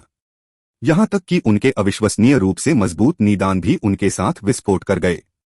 यह एक अजीब शक्ति थी जिसे एल्डर शाह ने पहले कभी नहीं देखा था। वांग मांग और अन्य लोग पहले तो इस बात से हैरान रह गए कि वाइल्ड के पास इतनी ताकत है, लेकिन फिर वे बेहद परेशान हो गए। क्लब के हर प्रहार के साथ एक और 8वीं रैंक वाला निदान गायब हो गया। उन्होंने वाइल्ड की तरफ न देखने की पूरी कोशिश की, क्योंकि उन्हें देखना बहुत दर्दनाक था। रून उनके चारों ओर घूमते रहे, विशाल हाथों में बदलते रहे, जो लगातार मारे गए 8वें दर्जे के समुद्री राक्षसों को इकट्ठा करते रहे। उन्हें वास्तविक युद्ध में भाग लेने की आवश्यकता नहीं थी। शक्तिशाली जादुई कलाओं पर अपने परिष्कृत नियंत्रण का उपयोग करते हुए वे मारे गए समुद्री राक्षसों को इकट्ठा करने में बेहद कुशल थे। उनमें से 36 एक साथ काम करते हुए वे शायद ही किसी को भी चुकते थे। मूलतः वे 37 लोगों का एक समूह थे, लेकिन उनमें से एक को एल्डर शाह ने कुछ अनुचित कहने के कारण पूर्वी बंजर भूमि में फेंक दिया था। मोर्चे पर गुयांग, गो रान और वाइल्ड अधिकांश समुद्री राक्षसों को आकर्षित कर रहे थे। अन्य समुद्री राक्षस उनसे आगे निकलने में कामयाब रहे, लेकिन उनमें से अधिकांश 7वें रैंक के थे और उन्हें मारना बेहद आसान था। कभी कभार 8वीं रैंक के समुद्री राक्षस जो पास आ जाते थे, उन्हें कुछ दस्ते के नेताओं द्वारा एक साथ मिलकर मार दिया जाता था। सब कुछ बहुत ही आसानी से हो गया। मेंक्यू और तान वानेर को कुछ भी करने की जरूरत नहीं थी। सिद्धार्थ ने उन्हें समूह की देखभाल करने के लिए कहा था, लेकिन अभी किसी को भी उनकी मदद की जरूरत नहीं थी। घबराए हुए पूर्वी बंजर भूमि के शिष्य भी ड्रैगन ब्लड सेना को इतने सारे समुद्री राक्षसों से निपटते देखकर शांत होने लगे। उन्होंने अपनी अपनी स्थिति बना ली, कभी कभी हमला भी किया। अगर उन्हें हमला करने का मौका नहीं मिला तो उन्होंने लाशों को इकट्ठा करने में मदद करने के लिए जादुई कला का इस्तेमाल किया। जैसे जैसे समय बीतता गया, समुद्री राक्षसों की संख्या कम नहीं हुई। इसके बजाय उनकी संख्या बढ़ती गई और वे और अधिक शक्तिशाली होते गए। शुरुआत में उनकी साधना का आधार केवल 8वीं रैंक के आरंभिक स्तर पर था, लेकिन अब 8वीं रैंक के मध्य में समुद्री राक्षस प्रकट हो रहे थे। जब वे प्रकट हुए तो वाइल्ड आनंदित हो गया। ऐसा इसलिए था क्योंकि उसने पाया कि जब वह 8वीं श्रेणी के समुद्री दानव को कुचलेगा तो कम से कम उनके शरीर का कुछ हिस्सा तो बचेगा ही। उनके निदान भी बरकरार रहेंगे। वांग मांग और अन्य लोग पहले तो इतने सारे समुद्री राक्षसों को देखकर बहुत खुश हुए थे, वे वास्तव में अमीर हो रहे थे। लेकिन जैसे जैसे 8वें दर्जे के समुद्री राक्षस दिखाई देने लगे, वे धीरे धीरे डरने लगे। उन्होंने 100 से ज्यादा 8वें दर्जे के समुद्री राक्षसों को मार डाला था और यह बहुत ज्यादा होने लगा था। जैसे जैसे 8वीं श्रेणी के समुद्री राक्षस अधिकाधिक संख्या में सामने आते गए, उनके पास 7वीं श्रेणी के समुद्री राक्षसों के निदानों को इकट्ठा करने का भी समय नहीं था, जिससे वे समुद्र में गिर गए। समुद्र राक्षसों के खून से लाल हो गया था। कुछ लाशें नीचे डूब गईं, जबकि कुछ पानी की सतह पर तैर रही थीं, जो तैरते हुए द्वीपों की तरह दिख रही थीं, साथ ही विशाल दफन टीले भी। इस समय समुद्र का हजारों मील हिस्सा लाल रंग में रंगा हुआ था और अनगिनत समुद्री राक्षस पागलों की तरह आगे बढ़ रहे थे। इसके अलावा उनकी संख्या और शक्ति बढ़ती ही जा रही थी। वांग मांग को ठंड का एहसास हुआ, लेकिन जब उसने चुपके से सिद्धार्थ की ओर देखा तो उसने देखा कि उसकी अभिव्यक्ति अभी भी शांत थी, मानो उसके सामने चल रही यह भीषण लड़ाई एक खेल से ज्यादा कुछ नहीं थी, जिसकी उसे परवाह नहीं थी। वांग मांग ने गहरी सांस ली और अपनी किस्मत को धन्यवाद दिया कि उसने व्यावहारिक रूप से काम किया था। उसने सिद्धार्थ के खिलाफ इस हद तक लड़ाई नहीं लड़ी कि तुम मरो या मैं मरो। यह सोचकर उसने समझदारी के लिए खुद की पीठ थपथ पाई। सिद्धार्थ ने कोई चौंकाने वाला हमला नहीं दिखाया था, लेकिन गुयांग, गो रान, यूजी फेंग, वाइल्ड और बाकी सभी पिछले वाले से ज्यादा चौंकाने वाले थे। इन सब से वांग मांग बता सकता था कि सिद्धार्थ उसकी कल्पना से कहीं ज्यादा भयानक था। वांग मांग, विचलित मत हो, तुम पहले ही 8वें रैंक के निदान को खो चुके हो, सिद्धार्थ ने पुकारा। मुझे माफ करें। वांग मांग का रूनिक हाथ एक समुद्री दानव द्वारा नष्ट कर दिया गया था और परिणामस्वरूप एक 8वें दर्जे के समुद्री दानव की लाश समुद्र में गिर गई, खो गई।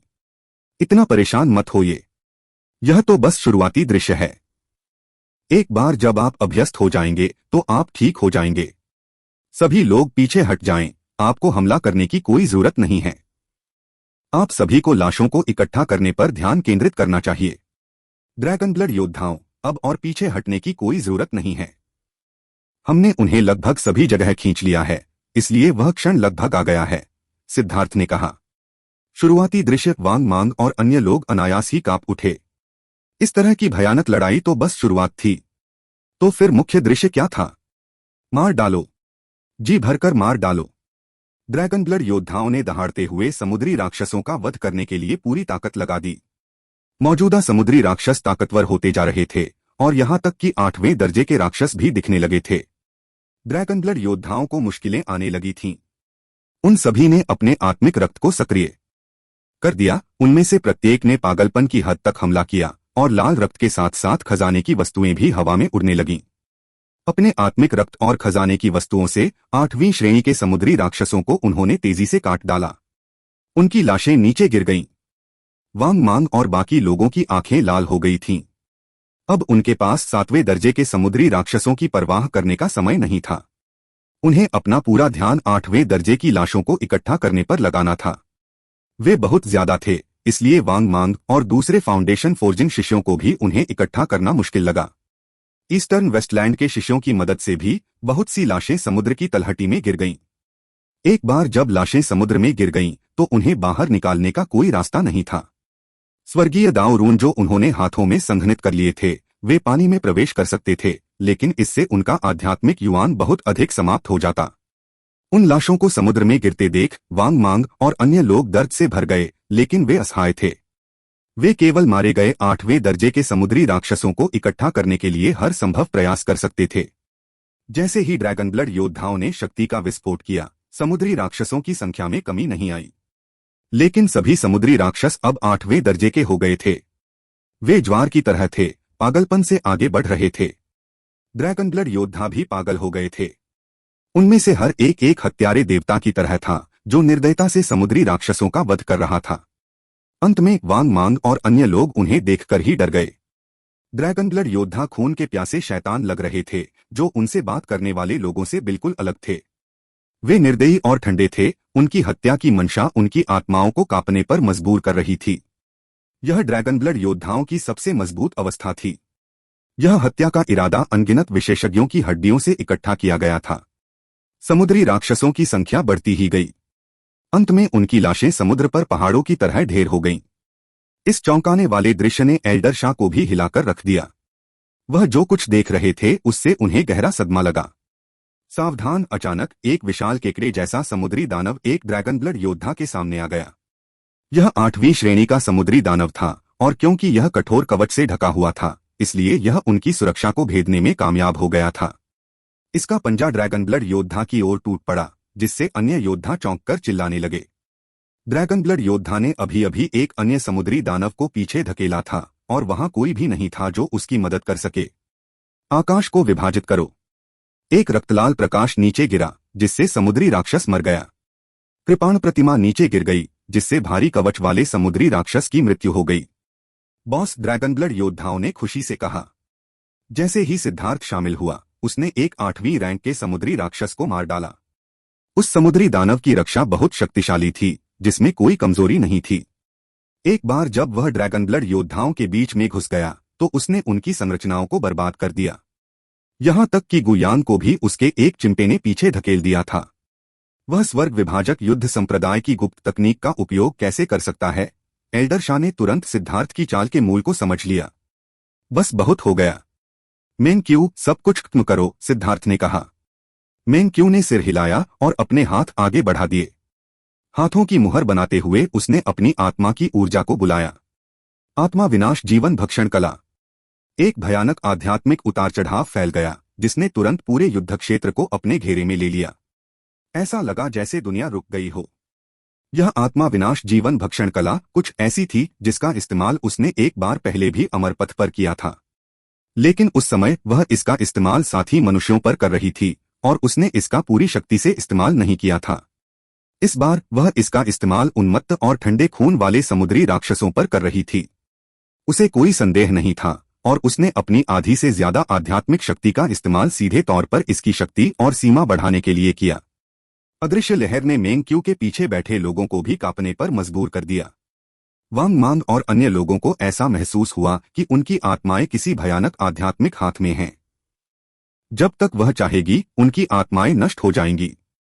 अब वांग मांग को एहसास हुआ कि मेंग कितनी भयानक थी। यह आत्मा ऊर्जा उसकी सभी उम्मीदों से परे थी। अंडरवर्ल्ड सोल मैजिकल आर्मर के साथ भी वह इस हमले को रोकने में सक्षम नहीं होगा। यह सोचकर उसकी पीठ पर ठंडा पसीना आ गया। वे भयंकर समुद्री राक्षस अकड़ गए। कुछ क्षण के लिए उनमें सोचने की क्षमता खत्म हो गई। मेंग की आत्मा कला भयानक थी, लेकिन इतने बड़े क्षेत्र में फैलने के कारण उसकी शक्ति बिखर गई थी। उसमें इतने शक्तिशाली 8वें दर्जे के समुद्री राक्षसों को मारने की शक्ति नहीं थी। पवन चंद्रमा आकाश को निगल जाता है। तांग वानेर के रून प्रसारित हुए और लाखों हथेली के आकार की पवन ब्लेडें बाहर निकलीं। पवन ब्लेडों का यह समुद्र तेजी से फैल गया, जिससे कान को चीरने वाली आवाजें निकलीं, जिससे लोगों के कान के पर्दे में दर्द होने लगा। ऐसा लगा जैसे लाखों सुइयां उन्हें चुभ रही हों, और ड्रैगन ब्लड योद्धाओं के अलावा हर किसी के हाव भाव बदल गए।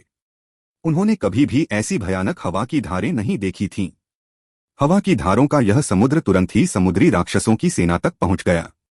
तोफों को काटने वाले तीखे ब्लेड की तरह 8वीं श्रेणी के शक्तिशाली समुद्री राक्षस तुरंत मारे गए। मेंग और तांग वानेर के संयुक्त हमले से सैकड़ों 8वीं श्रेणी के समुद्री राक्षस मारे गए। अनगिनत लाशें एक पहाड़ पर इकट्ठी हो गईं, जो धीरे धीरे समुद्र की ओर गिर रही थीं। स्वर्ग और पृथ्वी पर मौत का सन्नाटा था। एक सांस के बाद ही वांग मांग और अन्य लोगों ने जल्दी से सभी को लाशें इकट्ठा करने का आदेश दिया। वे पैसे थे। समुद्र में डूबने से पहले उन्होंने जितने भी राक्षस पकड़ सकते थे उन्हें पकड़ लिया। यह हमला बहुत भयानक था। सभी समुद्री राक्षस मारे गए थे और वे बिना किसी हमले की चिंता किए लाशों को इकट्ठा करने के लिए समुद्र के करीब उतरने में सक्षम थे। जल्दी करो, हमें जल्दी से निकलना चाहिए, एल्डर शाह ने कहा। सभी ने जल्दी से युद्ध के मैदान को साफ कर दिया, लेकिन यह बहुत बड़ा था। कुछ वरिष्ठ शिष्य इतने लालची थे कि उन्होंने 7वें और 6ठे दर्जे के समुद्री राक्षसों को भी एक तरफ फेंक दिया। एल्डर शाह ने भौहें सिकोड़ी, लेकिन उन्हें यह भी लगा कि इतने सारे समुद्री राक्षसों की लाशों को पीछे छोड़ना बेकार होगा। इसलिए उन्होंने बस इंतजार किया। सिद्धार्थ, तुम किस बात पर मुस्कुरा रहे हो? तुम्हारी मुस्कान इतनी बुरी क्यों है? तांग वानेर ने सिद्धार्थ की ओर देखा। क्या मैं मुस्कुरा रहा था? सिद्धार्थ ने अपना सिर हिलाया। तुम दूसरों को धोखा दे सकते हो, लेकिन तुम मुझे धोखा नहीं दे सकते। बोलो, तुम क्या बुरी साजिश रच रहे हो? तांग वानेर ने मुट्ठी उठाते हुए सिद्धार्थ को घूरा। तुम बहुत ज्यादा सोच रहे हो। मेरे मन में इतने बुरे विचार नहीं हैं।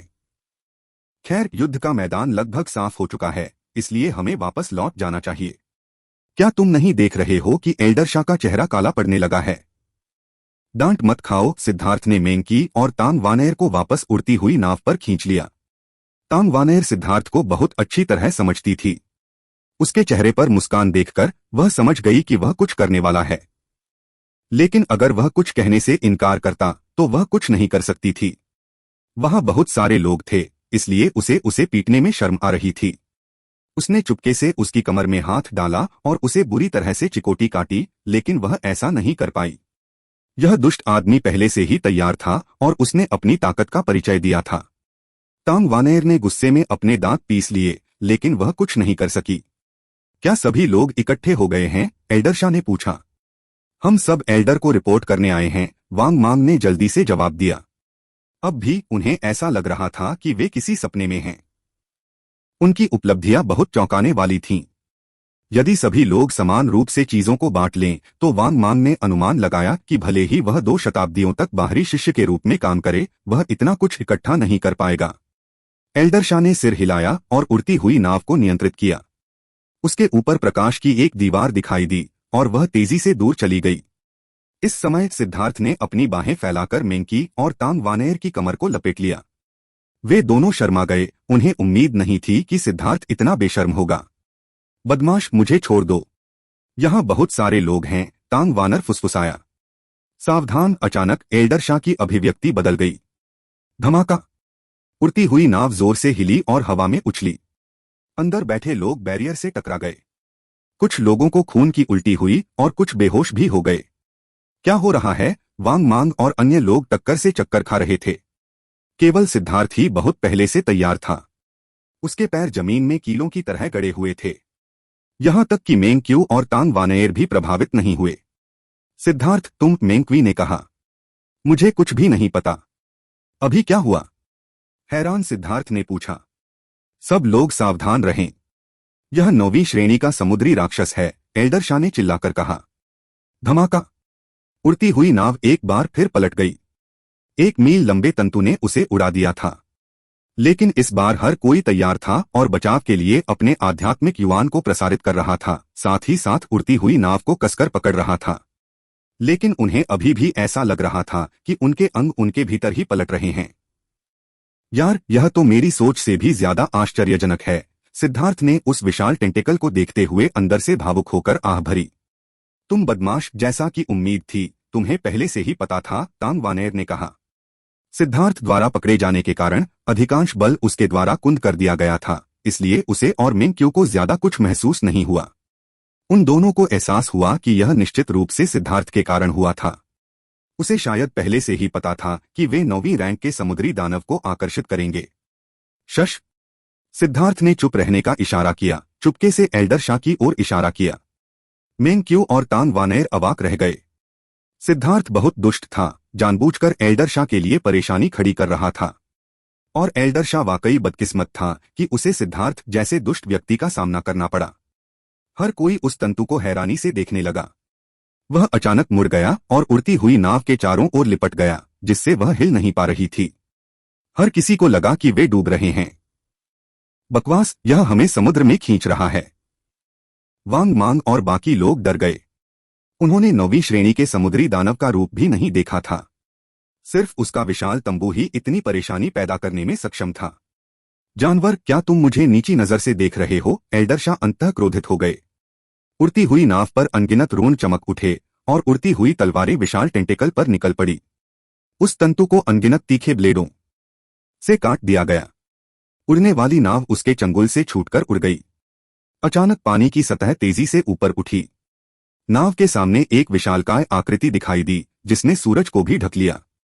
हे भगवान, यह कैसा राक्षस है? यह इतना बड़ा कैसे है? हर कोई भयभीत था। यह समुद्री राक्षस इतना विशाल था कि इसकी तुलना में उड़ने वाली नाव भी एक खिलौने जैसी लग रही थी। सिद्धार्थ उसे साफ साफ देख पाया। वह ऑक्टोपस जैसा था, लेकिन उसके 8 तंबू नहीं थे। इसके बजाय उसके सैकड़ों तंबू थे।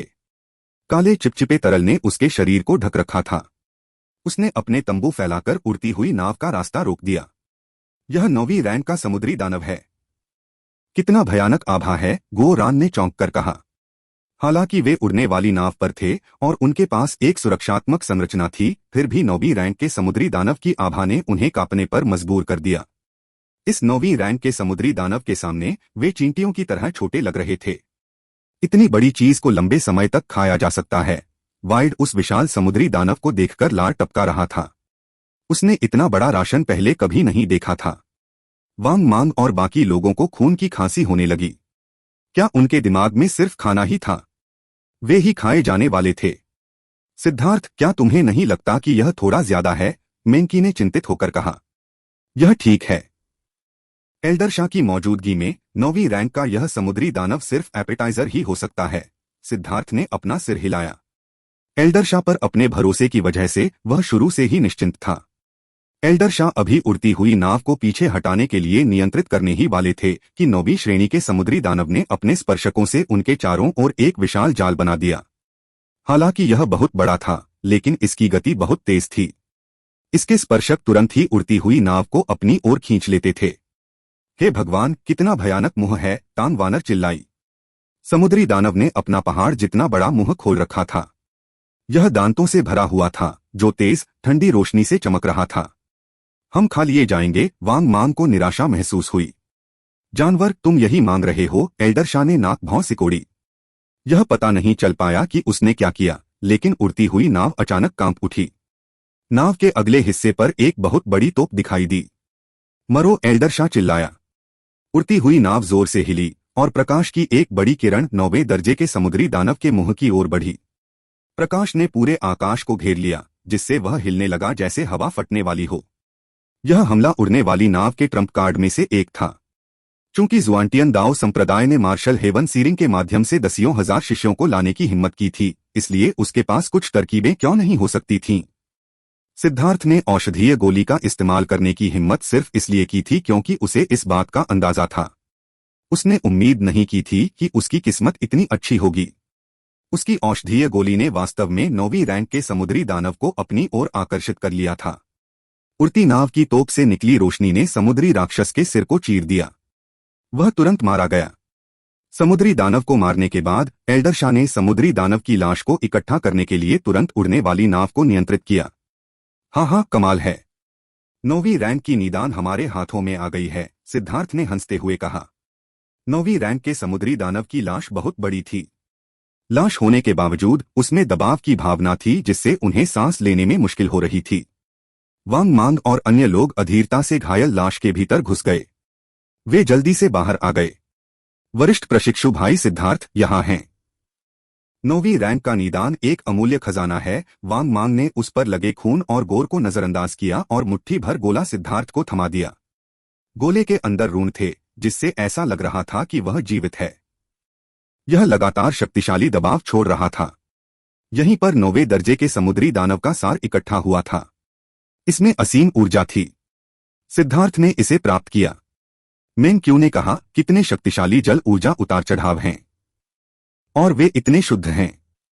यह सिर्फ इसलिए हुआ कि हमारे पास ड्रैगन ब्लड लीजन में कुछ जल गुण योद्धा हैं। 10,000 आत्मा रक्त को परिष्कृत करने के बाद 7 लोगों में दुर्लभ जल गुण रून जागृत हुए। उनकी युद्ध शक्ति में बहुत अधिक वृद्धि हुई थी। मैं इस 9वीं रैंक के निदान को अपने पास रखूंगा क्योंकि मेरे कुछ भाई हैं जिन्हें इसकी जरूरत है, लेकिन मैं तुम्हें खोने नहीं दूंगा। मुआवजे के तौर पर ड्रैगन ब्लड लीजन के सभी निदान तुम्हारे होंगे, सिद्धार्थ ने कहा। हम इसे स्वीकार नहीं कर सकते। हमें नीचा मत समझो। तुम्हारे बिना हम में से प्रत्येक के लिए 1 दर्जन छठी रैंक निदान प्राप्त करना प्रभावशाली होता। तुम्हें 9वीं रैंक निदान लेना चाहिए। अब हमें जो लाभ मिला है वह हमारे लिए 1 सदी तक बिना किसी चिंता के खेती करने के लिए पर्याप्त है। सच में हम जानते हैं कि कब संतुष्ट होना है, वांग मांग ने कहा। सिद्धार्थ के नेतृत्व में ही उन्होंने 8वीं रैंक के करीब 1000 निदानों को इकट्ठा किया था। जहां तक 7वीं रैंक के निदानों की बात है तो उनकी संख्या 13,000 से ज्यादा थी और छठी रैंक के निदानों की संख्या इतनी ज्यादा थी कि उन्हें गिनना भी मुश्किल था। लेकिन निश्चित रूप से उनकी संख्या 1 लाख से ज्यादा थी। एक बार जब वे इसे बराबर बराबर बांट लेते तो उन्हें जो संसाधन मिलते वे 100 साल तक खेती करने के लिए पर्याप्त होते और संसाधन खत्म नहीं होते। उनके पास वाकई पर्याप्त संसाधन थे। वरिष्ठ प्रशिक्षु भाई सिद्धार्थ, हमें कुछ सम्मान तो दो। तुम्हारे बिना हमें ऐसा कुछ भी नहीं मिल पाता। हम पहले ही बहुत लाभ उठा चुके हैं, इसलिए हम और अधिक लालची नहीं हो सकते, दूसरे शिष्य ने कहा। ड्रैगन ब्लड लीजन के बिना वे बहुत पहले ही समुद्री राक्षसों की भयानक सेना का सामना करने के लिए भाग गए होते। यह सब ड्रैगन ब्लड लीजन की बदौलत था। उनके ईमानदार भाव देखकर सिद्धार्थ ने उन्हें धक्का नहीं दिया। अपनी मुट्ठियां भींचते हुए उसने कहा, फिर मैं सबको धन्यवाद दूंगा। सिद्धार्थ ने 9वीं रैंक निदान को जल गुण वाले ड्रैगन ब्लड योद्धाओं में से एक को फेंक दिया। वे अपने अंदर के जल सार को अवशोषित करके एक बार फिर अपनी जल ऊर्जा के स्तर को बढ़ा सकते थे। हालांकि इसके अंदर ऊर्जा की मात्रा बहुत अधिक थी और उस ऊर्जा को बाहर निकालने में उन्हें काफी समय लगेगा। यह बड़ी मछली मेरी है, मैं इसे लंबे समय तक खा सकता हूं। वाइड ने सीधे विशाल 9वीं रैंक के समुद्री दानव की लाश को हटा दिया। वह उन लोगों से भी ज्यादा उत्साहित था जिन्होंने निदान प्राप्त किया था। धमाका! अचानक आसमान में अंधेरा छा गया। आसमान में वाटर क्यूई से भरा एक भयंकर तूफान छा गया। अरे, इस बार मैं शायद कुछ ज्यादा ही आगे निकल गया। सिद्धार्थ ने जल्दी से बाहर देखा और 4 बड़ी आकृतियां देखीं जो सूरज को रोक रही थीं। वे 4 9वीं रैंक के समुद्री राक्षस थे जो उड़ती हुई नाव पर हमला कर रहे थे और उसे घेर रहे थे।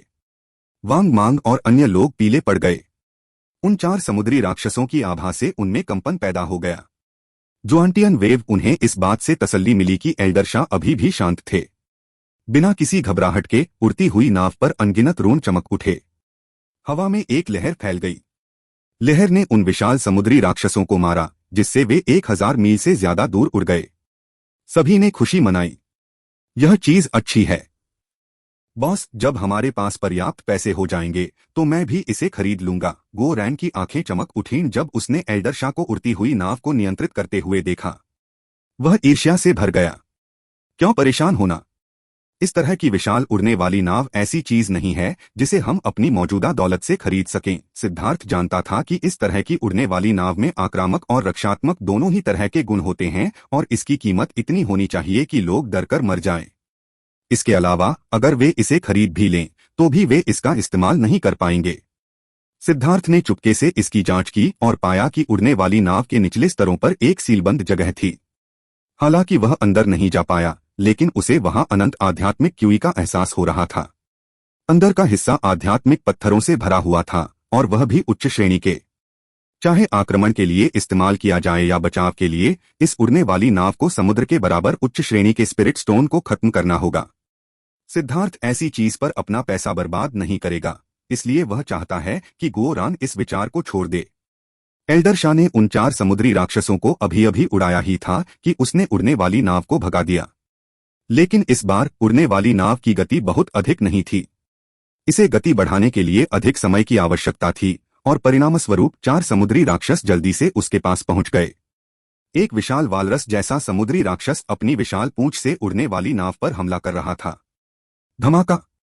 अपनी सुरक्षा व्यवस्था सक्रिय करने के बावजूद उड़ने वाली नाव दूर तक उड़ गई। सभी के शरीर कांप उठे और वे लगभग खून की खांसी करने लगे। लानत है इन दुष्टों पर! कोई तो मेरी जगह आकर उड़ती हुई नाव को नियंत्रित कर ले। मैं जाकर उन्हें मार डालूंगा। यह कहने के बाद एल्डर शाह ने आश्चर्यजनक रूप से उड़ती हुई नाव को छोड़ दिया और उन 4 समुद्री राक्षसों से लड़ने के लिए अकेले ही निकल पड़े। सभी लोग दंग रह गए। वांग मांग हकलाते हुए बोला, लेकिन हम में से कोई भी इसे चलाना नहीं जानता। धमाका! उड़ती हुई नाव पर एक बार फिर हमला हुआ तो सभी लोग चौंककर चिल्ला उठे और कुछ शिष्यों की खांसी से खून बहने लगा। हालांकि नाव की सुरक्षा सक्रिय थी, लेकिन समुद्री राक्षसों के हमले के पीछे की कुछ शक्ति अभी भी अंदर घुसने में कामयाब रही। कमजोर शिष्य इसे सहन करने में असमर्थ थे। वे भयभीत थे। 8वीं रैंक और 9वीं रैंक के समुद्री राक्षसों के बीच का अंतर बहुत बड़ा था। यहां तक कि गुयांग और अन्य लोगों को भी लगा कि वे इस तरह के भयानक हमले का सामना नहीं कर पाएंगे। मुझे जाने दो। गोरान नियंत्रण मंच पर कूद गया। अपने सामने अनगिनत रूनों और रेखाओं का अध्ययन करते हुए उसने यह पता लगाने की कोशिश की कि इसे कैसे नियंत्रित किया जाए। क्या वह समझता है कि कैसे? वांग मांग ने पूछा। गुयांग ने कहा, चिंता मत करो, मैं गारंटी देता हूं कि वह निश्चित रूप से नहीं जानता। पहले तो वांग मांग की चिंताएं शांत हो गईं, लेकिन वाक्य पूरा होते ही उसे खून की खांसी आने लगी। बड़े भाई, इस समय मजाक मत करो। जीवन और मृत्यु भाग्य पर निर्भर है। डरने का क्या मतलब है? आप और भी बुरा महसूस करेंगे और अपनी घबराहट में सही निर्णय लेने में असमर्थ होंगे। फिर जीवन का आपका आखिरी मौका भी खत्म हो जाएगा, गुयांग ने उदासीनता से कहा। वांग मांग दंग रह गया। अब जाकर उसने देखा कि ड्रैगन ब्लड योद्धा चौंक गए थे, लेकिन उनके हाव भाव में जरा भी डर या घबराहट नहीं थी। हाँ, यह तो होना चाहिए। दिव्य ड्रैगन टेल स्पिन, गोरैन ने अचानक उत्साह से भरकर कहा। उसने अपना हाथ एक बटन पर पटक दिया। इस समय 9वीं श्रेणी के समुद्री दानव का हमला सीधे उन पर आ रहा था। जैसे ही गोरान ने बटन दबाया, उड़ने वाली नाव के अंत में एक बड़ी पूंछ दिखाई दी। वह पूंछ ड्रैगन की पूंछ की तरह थी और अनगिनत रूनों से बनी थी। और बटन दबाने के बाद उड़ने वाली नाव तेजी से घूमने लगी। विशाल पूंछ एक चाबुक की तरह घूमी और समुद्री दानव पर वार किया। अच्छा, गोरान खुश हो गया। इस तरह की भावना अद्भुत थी। लेकिन समुद्री राक्षस को उड़ाने के बाद वह उड़ती हुई नाव को रोकने में असमर्थ था। वह तेजी से घूमती रही, जिससे हवा में भंवर बन गया। जल्दी करो और इसे बंद करो। हम लोगों को उल्टी होने लगी। इस तरह की तेज गति से घूमना कुछ ऐसा था जिसे वरिष्ठ शिष्य भी बर्दाश्त नहीं कर पा रहे थे। मैं नहीं जानता कि इसे कैसे रोका जाए। गोरान ने नियंत्रण मंच पर कुर्सी पकड़ ली। उसने नाव पर नियंत्रण खो दिया था। यह अज्ञात है कि अंततः क्या हुआ, लेकिन जब गोरैन हवा में तेजी से घूमा तो उसने एक तंत्र को लात मार दी और उड़ने वाली नाव ने धीरे धीरे घूमना बंद कर दिया। गोरान ने कहा, ओह, तो ऊपर वाला बटन इसे चालू करने के लिए था और नीचे वाला इसे रोकने के लिए था। आखिरकार उसे नियंत्रण तंत्र समझ में आ गया। सिद्धार्थ ने मेंग्क्यू और तांग वानेर को पकड़ रखा था। हालांकि दोनों घायल नहीं थे, लेकिन उनके सिर इधर उधर उछाले जाने से चक्कर खा रहे थे। मेंग्क्यू विशेष रूप से पीली थी क्योंकि वह एक आत्मा साधक थी। गोरैन, क्या तुम इसके लिए सक्षम हो या नहीं? मेंकी को पीड़ित देखकर सिद्धार्थ ने डांटा। चिंता मत करो, इस बार मैं निश्चित रूप से इसे नियंत्रित करने में सक्षम हो जाऊंगा। गुओरान ने नियंत्रण पैनल पर विभिन्न पंक्तियों का ध्यानपूर्वक अध्ययन किया। उनमें से कुछ अमर पात्रों के बारे में उनकी समझ बहुत अच्छी नहीं थी, लेकिन लेआउट और पैटर्न के माध्यम से वह कुछ चीजों का अनुमान लगाने में सक्षम था। सावधान, एक और आ रहा है, किसी ने चिल्लाकर कहा। एक और 9वीं रैंक का समुद्री राक्षस पीछे से आ रहा था। बस देखो, गुओरान ने कंट्रोल पैनल पर अपना हाथ पटक दिया। नाव का पिछला हिस्सा खुल गया, जिससे एक दर्पण दिखाई दिया। उस पर अनगिनत रेखाएं चमक उठीं। उसकी पीठ पर हजारों स्पिरिट स्टोन जड़े हुए थे, और वे सभी उच्च श्रेणी के स्पिरिट स्टोन थे। दर्पण के केंद्र में एक विशेष रूप से चमकदार स्पिरिट स्टोन था। यह वास्तव में एक अत्यंत दुर्लभ शीर्ष श्रेणी का स्पिरिट स्टोन था। दर्पण से प्रकाश की लहरें निकलीं। उस पर एक विशाल तीर प्रकट हुआ, जो 9वें दर्जे के समुद्री राक्षस पर निशाना साध रहा था। जैसे ही तीर दिखाई दिया, दर्पण के पीछे लगे सभी आत्मिक पत्थर काले पड़ गए, उनमें दरारें पड़ गईं और वे टूटकर बिखर गए। जैसा कि उम्मीद थी, यह पैसे जलाने वाला खिलौना है। सिद्धार्थ और गुओरान दोनों ने इसे स्पष्ट रूप से देखा। यह ऐसी चीज थी जिसका इस्तेमाल केवल एक अमीर व्यक्ति ही कर सकता था। समुद्री जानवर बदकिस्मत था। उसका सिर नाव के पिछले हिस्से में था और परिणामस्वरूप तीर उसके सिर में जा लगा, जिससे वह फट गया। इससे पहले कि कोई गुओरैन की जय जयकार कर पाता, उड़ती हुई नाव में एक आकृति प्रकट हुई और उसने गुओरैन को एक तरफ धकेल दिया, जिससे उड़ती हुई नाव भागने पर मजबूर हो गई। बड़ी मुसीबत, हम भाग रहे हैं। भाग जाना। हर कोई अभी भी उलझन में था जब 4 समुद्री राक्षसों की लाशें उड़ती हुई नाव के अंदर फेंकी गईं। एल्डर शाह ने लौटने से पहले अन्य 3 समुद्री राक्षसों को मार डाला था, और वे इतने तनाव में थे कि उन्हें पता ही नहीं चला कि उसने उन्हें मार दिया है। वापस लौटने के बाद एल्डर शाह को पहले जैसी शांति नहीं मिली। उनके चेहरे पर अभूतपूर्व गंभीरता का भाव था और उन्होंने जल्दी से नाव को उड़ा दिया। सब चौंक गए। क्या 9वीं श्रेणी के 4 समुद्री राक्षस नहीं मारे गए थे? वह इतना घबराया हुआ क्यों था? क्या हो रहा है? तांग वानर ने चुपके से सिद्धार्थ से पूछा। मैं शायद कुछ ज्यादा ही आगे निकल गया हूं। हम चारों ओर से घिर गए हैं। सिद्धार्थ को थोड़ा बुरा लगा। उसने उम्मीद नहीं की थी कि मामला इस हद तक बिगड़ जाएगा। अंतरिक्ष अचानक कांपने लगा और आसमान में बड़ी बड़ी लहरें उठने लगीं। उन पर भयानक दबाव पड़ने लगा और समुद्र से बड़ी बड़ी आकृतियां उड़ने लगीं। हे भगवान, वास्तव में ये इतने सारे हैं। उन्होंने पाया कि उड़ने वाली नाव को चारों ओर से घेर लिया गया था। हजारों मील के भीतर सब कुछ अवरुद्ध कर दिया गया था। वे विशाल आकृतियां सभी 9वीं श्रेणी के समुद्री राक्षस थे, और वास्तव में उनकी संख्या लगभग 80 थी। 80 9वीं रैंक के समुद्री राक्षसों ने पूरे आकाश को ढक लिया था। यह एक ऐसा अवरोध था जिससे वे बाहर नहीं निकल सकते थे। हर कोई अपने आप को तैयार कर लो, हम केवल आगे बढ़ सकते हैं, एल्डर शाह चिल्लाया। उन्होंने नियंत्रण पैनल के कई स्थानों पर दबाव डाला। उड़ती हुई नाव अचानक गड़गड़ाने लगी और आध्यात्मिक क्यूई फूट पड़ी। उड़ती हुई नाव पर मौजूद रून चमक उठे, यहां तक कि अंदर के रून भी चमक उठे।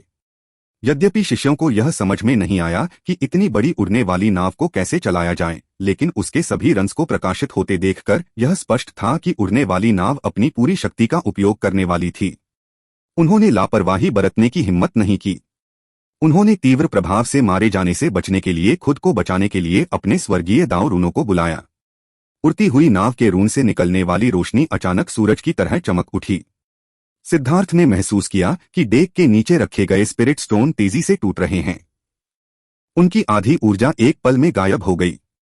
उड़ती हुई नाव तोप के गोले की तरह उड़ी और अपने सामने 9वीं श्रेणी के समुद्री राक्षसों से टकरा गई। उनमें से 2 की मौत हो गई, जबकि बाकी उड़कर दूर चले गए। लेकिन एल्डर शाह का चेहरा और भी बदसूरत हो गया। इस एक झटके से उड़ती नाव के अंदर बैठे कई लोगों को खून की उल्टियां होने लगीं और वे जमीन पर गिर पड़े। इस झटके ने लगभग उनकी जान ले ली थी। अचानक एक भयंकर गर्जना हुई। समुद्री राक्षस अलग हो गए और आकाश में एक विशाल आकृति तैरती हुई दिखाई दी। 6 सींग वाला समुद्री सांप। एल्डर शाह खुद को रोक नहीं पाए और चौंक कर चिल्ला उठे। उस विशाल समुद्री ड्रेक के 3 जोड़ी सींग थे। उसके सींग सुनहरे थे और उन पर प्राचीन रून अंकित थे। 6 सींग वाला समुद्री सर्प सामान्य समुद्री राक्षसों से अलग था। इसका अपना नाम था। केवल कुछ शक्तिशाली समुद्री राक्षसों में ही मानव जाति के साधकों द्वारा नामित होने की योग्यता थी। मूर्ख मनुष्यों, चूंकि तुम हमारे क्षेत्र में परेशानी पैदा करना चाहते थे, इसलिए तुम मर सकते हो। हैरानी की बात यह है कि यह 6 सींग वाला समुद्री सांप इंसानों जैसी आवाज बोल सकता था, लेकिन इसकी आवाज लोहे को लोहे से रगड़ने जैसी थी। अगर वे ध्यान से न सुने तो इसे समझने का कोई तरीका नहीं था। अब तो यह परेशानी वाली बात हो गई है। एल्डर शाह का चेहरा बेहद बदसूरत था। यह क्या है? क्या तुम इसे संभाल नहीं सकते? सिद्धार्थ एल्डर शाह के पास गया। वह 6 सींग वाला समुद्री सांप कोई साधारण समुद्री दानव नहीं है। यह असाधारण रूप से शक्तिशाली है और इसकी अपनी जन्मजात दिव्य क्षमताएं हैं। यदि यह एक के विरुद्ध एक होता तो शायद मैं इसे हरा सकता, लेकिन अभी हम घिरे हुए हैं। इसके अलावा उड़ने वाली नाव में अब पर्याप्त आत्मा पत्थर नहीं है। यदि हम उन सभी का उपयोग करते हैं तो इस 6 सींग वाले समुद्री सांप को मारने में कोई समस्या नहीं होनी चाहिए, लेकिन फिर उड़ने वाली नाव में अब और उड़ने की ऊर्जा नहीं होगी। हम फंस गए हैं, बुजुर्ग शाह ने आह भरी। वांग मांग और अन्य लोग पीले पड़ गए थे।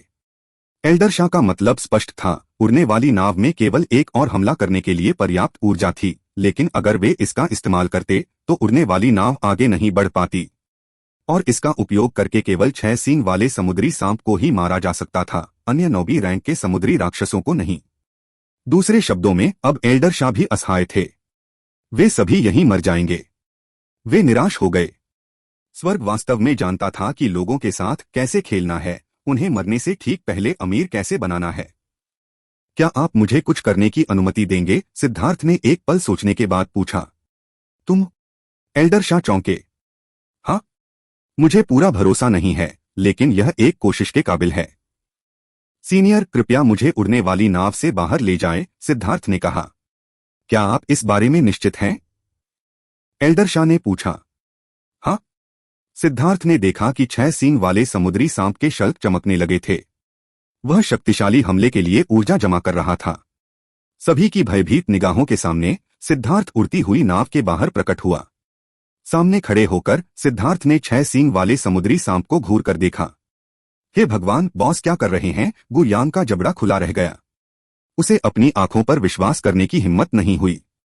यहां तक कि एल्डर शाह भी इतने सारे समुद्री राक्षसों का सामना करने की हिम्मत नहीं कर पाया था। लेकिन सिद्धार्थ ने अकेले ही हमला कर दिया। यह बहुत चौंकाने वाला था। एक चींटी बाहर आ गई है। क्या तुम हमारे गुस्से को शांत करने के लिए अपने दयनीय जीवन का उपयोग करने की कोशिश कर रहे हो? 6 सींग वाले समुद्री सांप ने ठंडे स्वर में कहा।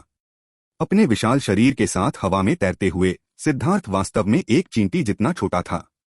बेवकूफ, तुम अपने पूर्वज के सामने घुटने नहीं टेक रहे हो, सिद्धार्थ चिल्लाया। उसकी रक्त क्यूई प्रवाहित हुई और उसकी त्वचा पर हरे रंग की पपड़ियां दिखाई दी। एक शक्तिशाली आभा फूट पड़ी। उससे एक अकथनीय भव्यता निकली और छोटा और निम्न होने के बावजूद वह बाकी दुनिया को नीची नजर से देखता हुआ प्रतीत हुआ। 6 सींग वाला समुद्री सांप अभी हमला करने ही वाला था कि सिद्धार्थ की नई आभा ने उसे प्रभावित किया। वह अचानक रुक गया और अनजाने में कांपने लगा। अन्य समुद्री राक्षसों की स्थिति तो और भी खराब थी। वे बुरी तरह कांप रहे थे और पीछे हट रहे थे। अरे, क्या तुमने यह देखा? बॉस कितना दबंग है। समुद्री राक्षसों को भी उसके सामने झुकना पड़ता है।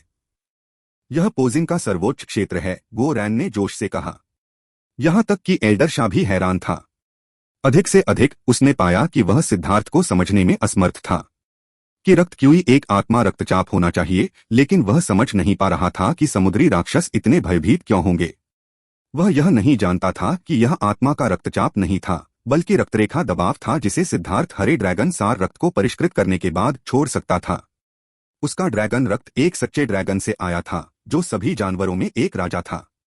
इसका रक्तरेखा दबाव जादुई जानवरों और समुद्री राक्षसों के खिलाफ विशेष रूप से प्रभावी था।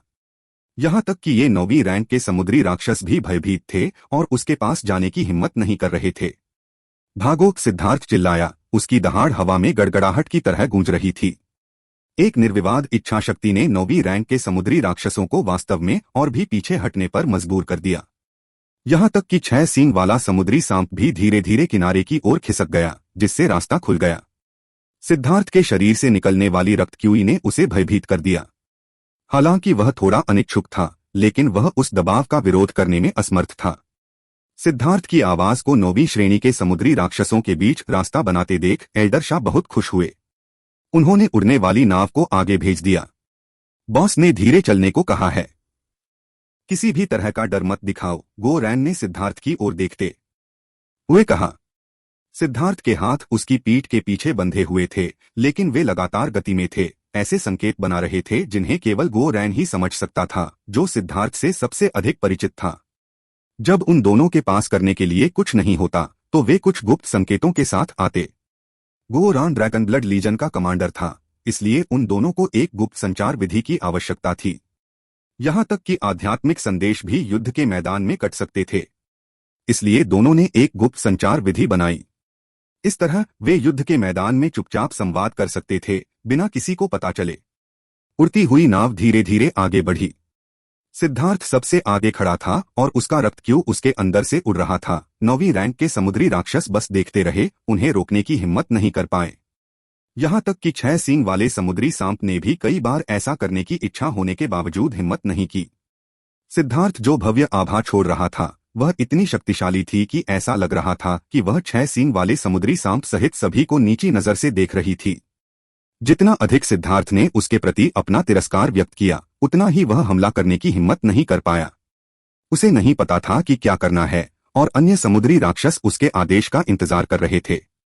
उसे नहीं पता था कि सिद्धार्थ को पहले से ही पसीना आना शुरू हो गया था। हालांकि उस पर ड्रैगन के खून का दबाव था, लेकिन वह सिर्फ सी एक्सपेंशन पर था। यह 6 सींग वाला समुद्री सांप शायद उसे एक ही झटके में मार सकता था। यह पोज बहुत खतरनाक था। सौभाग्य से ड्रैगन रक्त के दबाव ने वास्तव में उन्हें भयभीत कर दिया। हालांकि सिद्धार्थ अभिमानी दिखने के लिए समुद्री राक्षसों की ओर नहीं देख रहा था, लेकिन उसकी दिव्य भावना लगातार घूम रही थी। अरे, यह काम नहीं कर रहा है। वे हमला करने वाले हैं। सिद्धार्थ के चेहरे पर अचानक से भाव बदल गए। उसने महसूस किया कि 6 सींग वाले समुद्री सांप के तराजू धीरे धीरे खुल रहे हैं। उसने जल्दी से गो रैन को नए हाथ के इशारे दिए। धमाका! उड़ती हुई नाव अचानक प्रकाश से भर गई, तोप के गोले की तरह आगे की ओर उछली और अपनी गति को चरम पर पहुंचा दिया।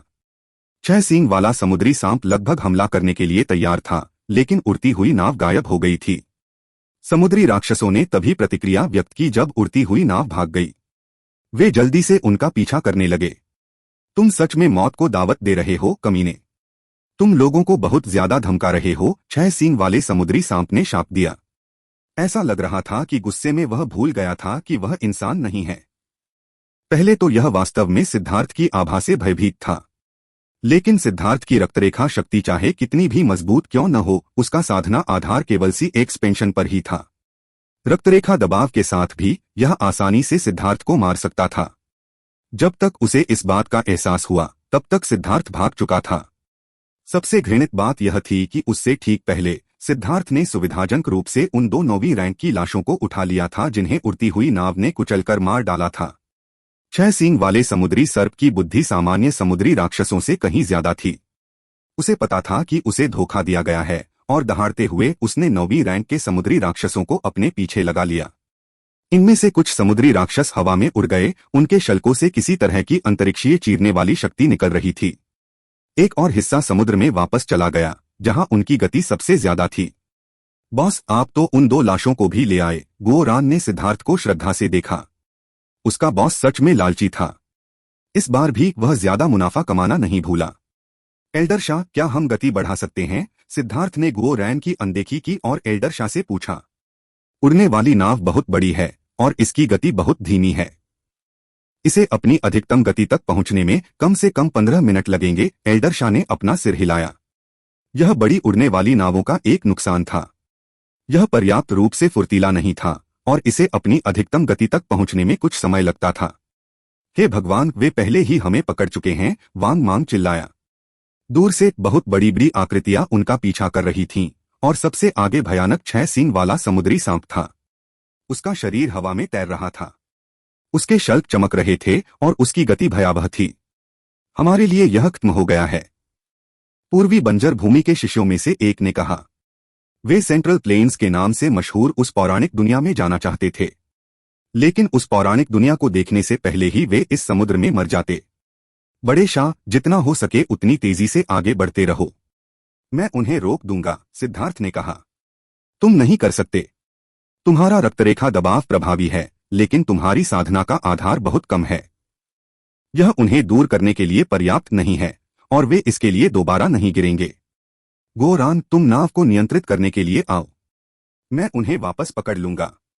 तुम बच पाओगे या नहीं, यह तुम्हारी किस्मत पर निर्भर करेगा, एल्डर शाह ने कहा। बड़े शाह। सभी लोग चौंक कर चिल्ला उठे। एल्डर शाह स्पष्ट रूप से कह रहे थे कि वह समुद्री राक्षसों से लड़कर उन्हें रोकेंगे। इस तरह उनके बचने की कुछ उम्मीद होगी, लेकिन एल्डर शाह निश्चित रूप से उन समुद्री राक्षसों से घिर जाने पर मर जाएंगे। यह अप्रत्याशित था कि यह उदासीन और ठंडा एल्डर शाह वास्तव में उनके लिए खुद को बलिदान कर देगा। हर किसी को एक खटास महसूस हुई। ये नियम हैं। बुरा मत मानो। समय कम है, इसलिए मैं, एल्डर शाह ने कहा। सिद्धार्थ ने अपना सिर हिलाया। इसका कोई फायदा नहीं है। 6 सींग वाले समुद्री सांप की बुद्धि इंसानों के बराबर है। अगर तुम खुद को भी बलिदान कर दोगे तो भी यह समुद्री राक्षसों के एक हिस्से को हमारा पीछा करते रहने का आदेश देगा। गोरान को उड़ने वाली नाव का इस्तेमाल करना नहीं आता, इसलिए अंत में कोई भी व्यक्ति इस तरह से बच नहीं पाएगा। यही एकमात्र विकल्प है, एल्डर शाह ने कहा। मेरे पास अभी भी कुछ तरकीबें हैं। शायद मैं थोड़ी देर के लिए रुक सकता हूं। एल्डर शाह, मुझे बाहर ले चलो, सिद्धार्थ ने कहा। एल्डर शाह को कुछ और सूझ नहीं रहा था। अगर सिद्धार्थ ने कहा कि उसके पास अभी भी कुछ तरकीबें हैं, तो सबसे अच्छी बात यही होगी कि उसे उन्हें आजमाने दिया जाए। लेकिन इस बार सिद्धार्थ जहाज के पीछे दिखाई दिया। पीछे की ओर सिद्धार्थ ने अहंकार से 6 सींग वाले समुद्री सांप पर चिल्लाते हुए कहा, अरे तुम मूर्ख मछली, तुम अपने पूर्वजों की रक्तरेखा को भी नहीं पहचानते। क्या तुम अपने वरिष्ठ को नाराज करना चाहते हो? अफवाह थी कि 6 सींग वाले समुद्री सर्प में ड्रैगन का खून था। हालांकि यह बहुत ही कमजोर था, लेकिन यह सच में मौजूद था। सभी समुद्री राक्षसों में से केवल वह ही सिद्धार्थ के रक्तरेखा दबाव का बमुश्किल सामना कर पाया। लेकिन वह अपनी आत्मा से आने वाली श्रद्धा को दबा नहीं पाया। मुझे धोखा देने की कोशिश मत करो। तुम धूर्त नीच इंसान हो, तुम बिल्कुल भी सच्चे ड्रैगन नहीं हो। असली ड्रैगन के नाम को कलंकित करने के लिए मैं तुम्हें खा जाऊंगा, 6 सींग वाला समुद्री सांप चिल्लाया। सिद्धार्थ ने मन ही मन कोसा। 6 सींग वाले समुद्री सांप ने उसके असली ड्रैगन सार खून को महसूस कर लिया था और उसे खाने के लिए उसे लेना चाहता था। तब शायद उसके लिए ड्रैगन में तब्दील होने का एक मौका होगा। अगर 6 सींग वाला समुद्री सांप इतना बुद्धिमान न होता तो वे पहले ही बच निकलने में कामयाब हो जाते। लेकिन अब यह मुसीबत बन चुका था। हर गुजरते पल के साथ उड़ती हुई नाव की गति बढ़ती जा रही थी। इस समय उन्हें सबसे ज्यादा जरूरत थी सिद्धार्थ के रुकने की। नहीं, तुम गलत हो। क्या तुमने सच्चे ड्रैगन स्वर्गीय पुत्र के बारे में नहीं सुना है? यह सही है, मैं सच्चा ड्रैगन स्वर्गीय पुत्र हूं। हालांकि मैंने ड्रैगन के वस्त्र नहीं पहने हैं। क्या तुम मेरे स्वभाव, मेरे तौर तरीकों को नहीं समझ सकते? क्या तुम मेरी आभा को नहीं समझ सकते, जो एक ड्रैगन की तरह है, जो बाकी दुनिया को देख रही है? जैसा कि कहावत है, आप लोगों को उनके रूप से नहीं आंक सकते। समुद्र का पानी बहुत ठंडा है, बहुत ठंडा है। सिद्धार्थ ने बकवास करना शुरू कर दिया। उसे समझ नहीं आया कि आखिर में क्या कहना है। 6 सींग वाला समुद्री सांप पहले तो सिद्धार्थ की बकवास सुनकर चौंक गया, लेकिन जब सिद्धार्थ लगातार बड़बड़ाता रहा तो उसे उसकी बकवास समझ में नहीं आई। फिर उसने देखा कि उड़ने वाली नाव की गति और भी तेज होती जा रही थी और उसे अपना लक्ष्य समझ में आ गया। उसने अपना मुंह खोला और सिद्धार्थ की ओर रोशनी का एक बड़ा गोला फेंका। यह उसकी जन्मजात दिव्य क्षमताओं में से एक थी।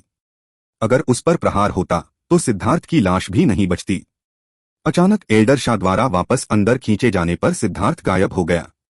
उसी समय एल्डर शाह ने उड़ने वाली नाव की सुरक्षा को यथासंभव ऊपर धकेल दिया। धमाका!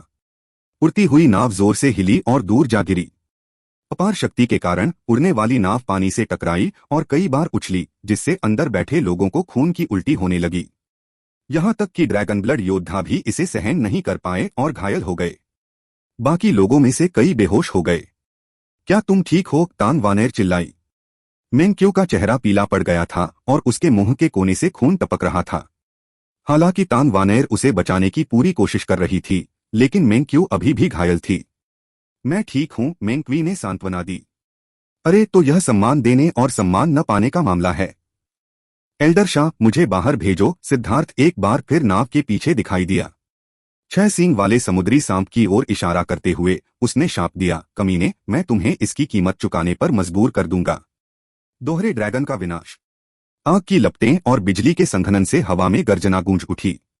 3000 मील लंबे दो ड्रैगन दिखाई दिए जो तुरंत एक दूसरे के चारों ओर लिपट गए और एक ड्रैगन ट्विस्टर बना जिसने छह सींग वाले समुद्री सांप को मारा। धमाका। छह सींग वाला समुद्री सांप उड़ गया। लेई लोंग और हुओ लोंग अब पुराने लेई लोंग और हुओ लोंग नहीं रहे। लेई लोंग ने क्लेश से अविश्वसनीय मात्रा में वज्र शक्ति को अवशोषित कर लिया था, जबकि हुओ लोंग ने एक और पृथ्वी ज्वाला को निगल लिया था। वे दोनों पहले से कहीं ज्यादा शक्तिशाली थे। छह सींग वाले समुद्री सर्प ने पहले महसूस किया कि उसका शरीर सुन्न हो गया है क्योंकि वज्र शक्ति ने उसके अंदर प्रवेश किया और फिर आग की लपटों ने उसे घेर लिया। 9वीं श्रेणी के समुद्री राक्षस के रूप में भी उसका शरीर ऐसी भयानक लपटों को सहन करने में सक्षम नहीं था। जली हुई गंध हवा में भर गई, साथ ही पकी हुई मछली की गंध भी। भाई लॉन्ग, मैं इसे खाना चाहता हूं। वाइल्ड ने तुरंत इसकी गंध सूंघी और उसे असहनीय भूख लगी। सभी लोग लगभग बेहोश हो गए। क्या समय हो गया था? उसे अभी भी खाना कैसे चाहिए था? छह सींग वाला समुद्री सांप पीछे की ओर गिरा और हालांकि वह थोड़ा घायल हो गया था, लेकिन यह किसी भी तरह से जानलेवा चोट के करीब नहीं था। सिद्धार्थ ने लेई लॉन्ग और हुओ लॉन्ग को उनकी रक्षा के लिए उड़ने वाली नाव के पीछे चक्कर लगाने के लिए कहा। वे दोनों बहुत बड़े थे और यहां तक कि समुद्री राक्षसों को भी उनके संयुक्त हमले से डरना पड़ा। उन दोनों के उड़ती हुई नाव के पीछे होने से समुद्री राक्षसों को और पीछे हटना पड़ा। बॉस बहुत ताकतवर है, गो रान और अन्य लोगों ने खुशी जताई। यहां तक कि एल्डर शाह ने भी राहत की सांस ली क्योंकि उन्हें उम्मीद नहीं थी कि सिद्धार्थ के पास इतने सारे ट्रम्प कार्ड होंगे। संकट को कुछ समय के लिए टाल दिया गया। चाहे वह बिजली हो या आग, उनमें से प्रत्येक जल विशेषता वाले समुद्री राक्षसों को डरा सकता था। थंडर फोर्स उनके खिलाफ विशेष रूप से प्रभावी था क्योंकि यह 9 स्वर्गों की क्लेश बिजली से आया था। कमीने, छह सींग वाला समुद्री सांप गुस्से से दहाड़ उठा। उड़ती हुई नाव की गति लगातार बढ़ती देख वह अंततः पागल हो गया। उसका शरीर अचानक फूल गया और अपना मुंह खोलकर प्रकाश का एक विशाल गोला बाहर निकला। धमाका। इस भयानक हमले के सामने दोनों ड्रैगन बिखर गए, जिससे सिद्धार्थ के चेहरे के हाव भाव बदल गए। हालांकि उसने यह भी देखा कि छह सींग वाले समुद्री सांप के शल्क उसके बाद स्पष्ट रूप से थोड़े फीके पड़ गए थे। इस हमले में उसे बहुत नुकसान उठाना पड़ा होगा। अच्छा मौका है। छह सींग वाले समुद्री सांप ने अभी अभी यह शक्तिशाली हमला किया था और उसकी आभा अभी भी नीचे थी। इस समय उड़ती हुई नाव का पिछला हिस्सा खुल गया और एक विशाल उड़ती हुई तलवार उसके सिर में जा लगी। वह अचानक पकड़ा गया और तुरंत मारा गया। उसके शरीर को उड़ती हुई नाव में खींच लिया गया और सिद्धार्थ भी अंदर लौट आया क्योंकि अब उड़ने वाली नाव की गति अपने चरम पर पहुंच चुकी थी। अन्य समुद्री राक्षस अब उसके और करीब नहीं आ पा रहे थे। इसके अलावा उड़ने वाली नाव अभी भी गति पकड़ रही थी। दूसरे शब्दों में वे सुरक्षित थे। बॉस बहुत बदमाश है। एल्डर शाह है, खांसते हुए एल्डर शाह की जय हो, गो रान ने खुशी से कहा। हर कोई निश्चित मौत से बचकर खुश था। यहां तक कि एल्डर शाह के चेहरे पर भी एक अनोखी मुस्कान थी। विपत्ति से बच निकलने का एहसास वाकई अच्छा था। भाड़ में जाओ, हमने एक भयानक अस्तित्व को परेशान कर दिया। सिद्धार्थ भी पहले तो बहुत उत्साहित था। वह अभी लूट का सामान समेटने ही वाला था कि उसके और एल्डर शाह के चेहरे के भाव पूरी तरह बदल गए।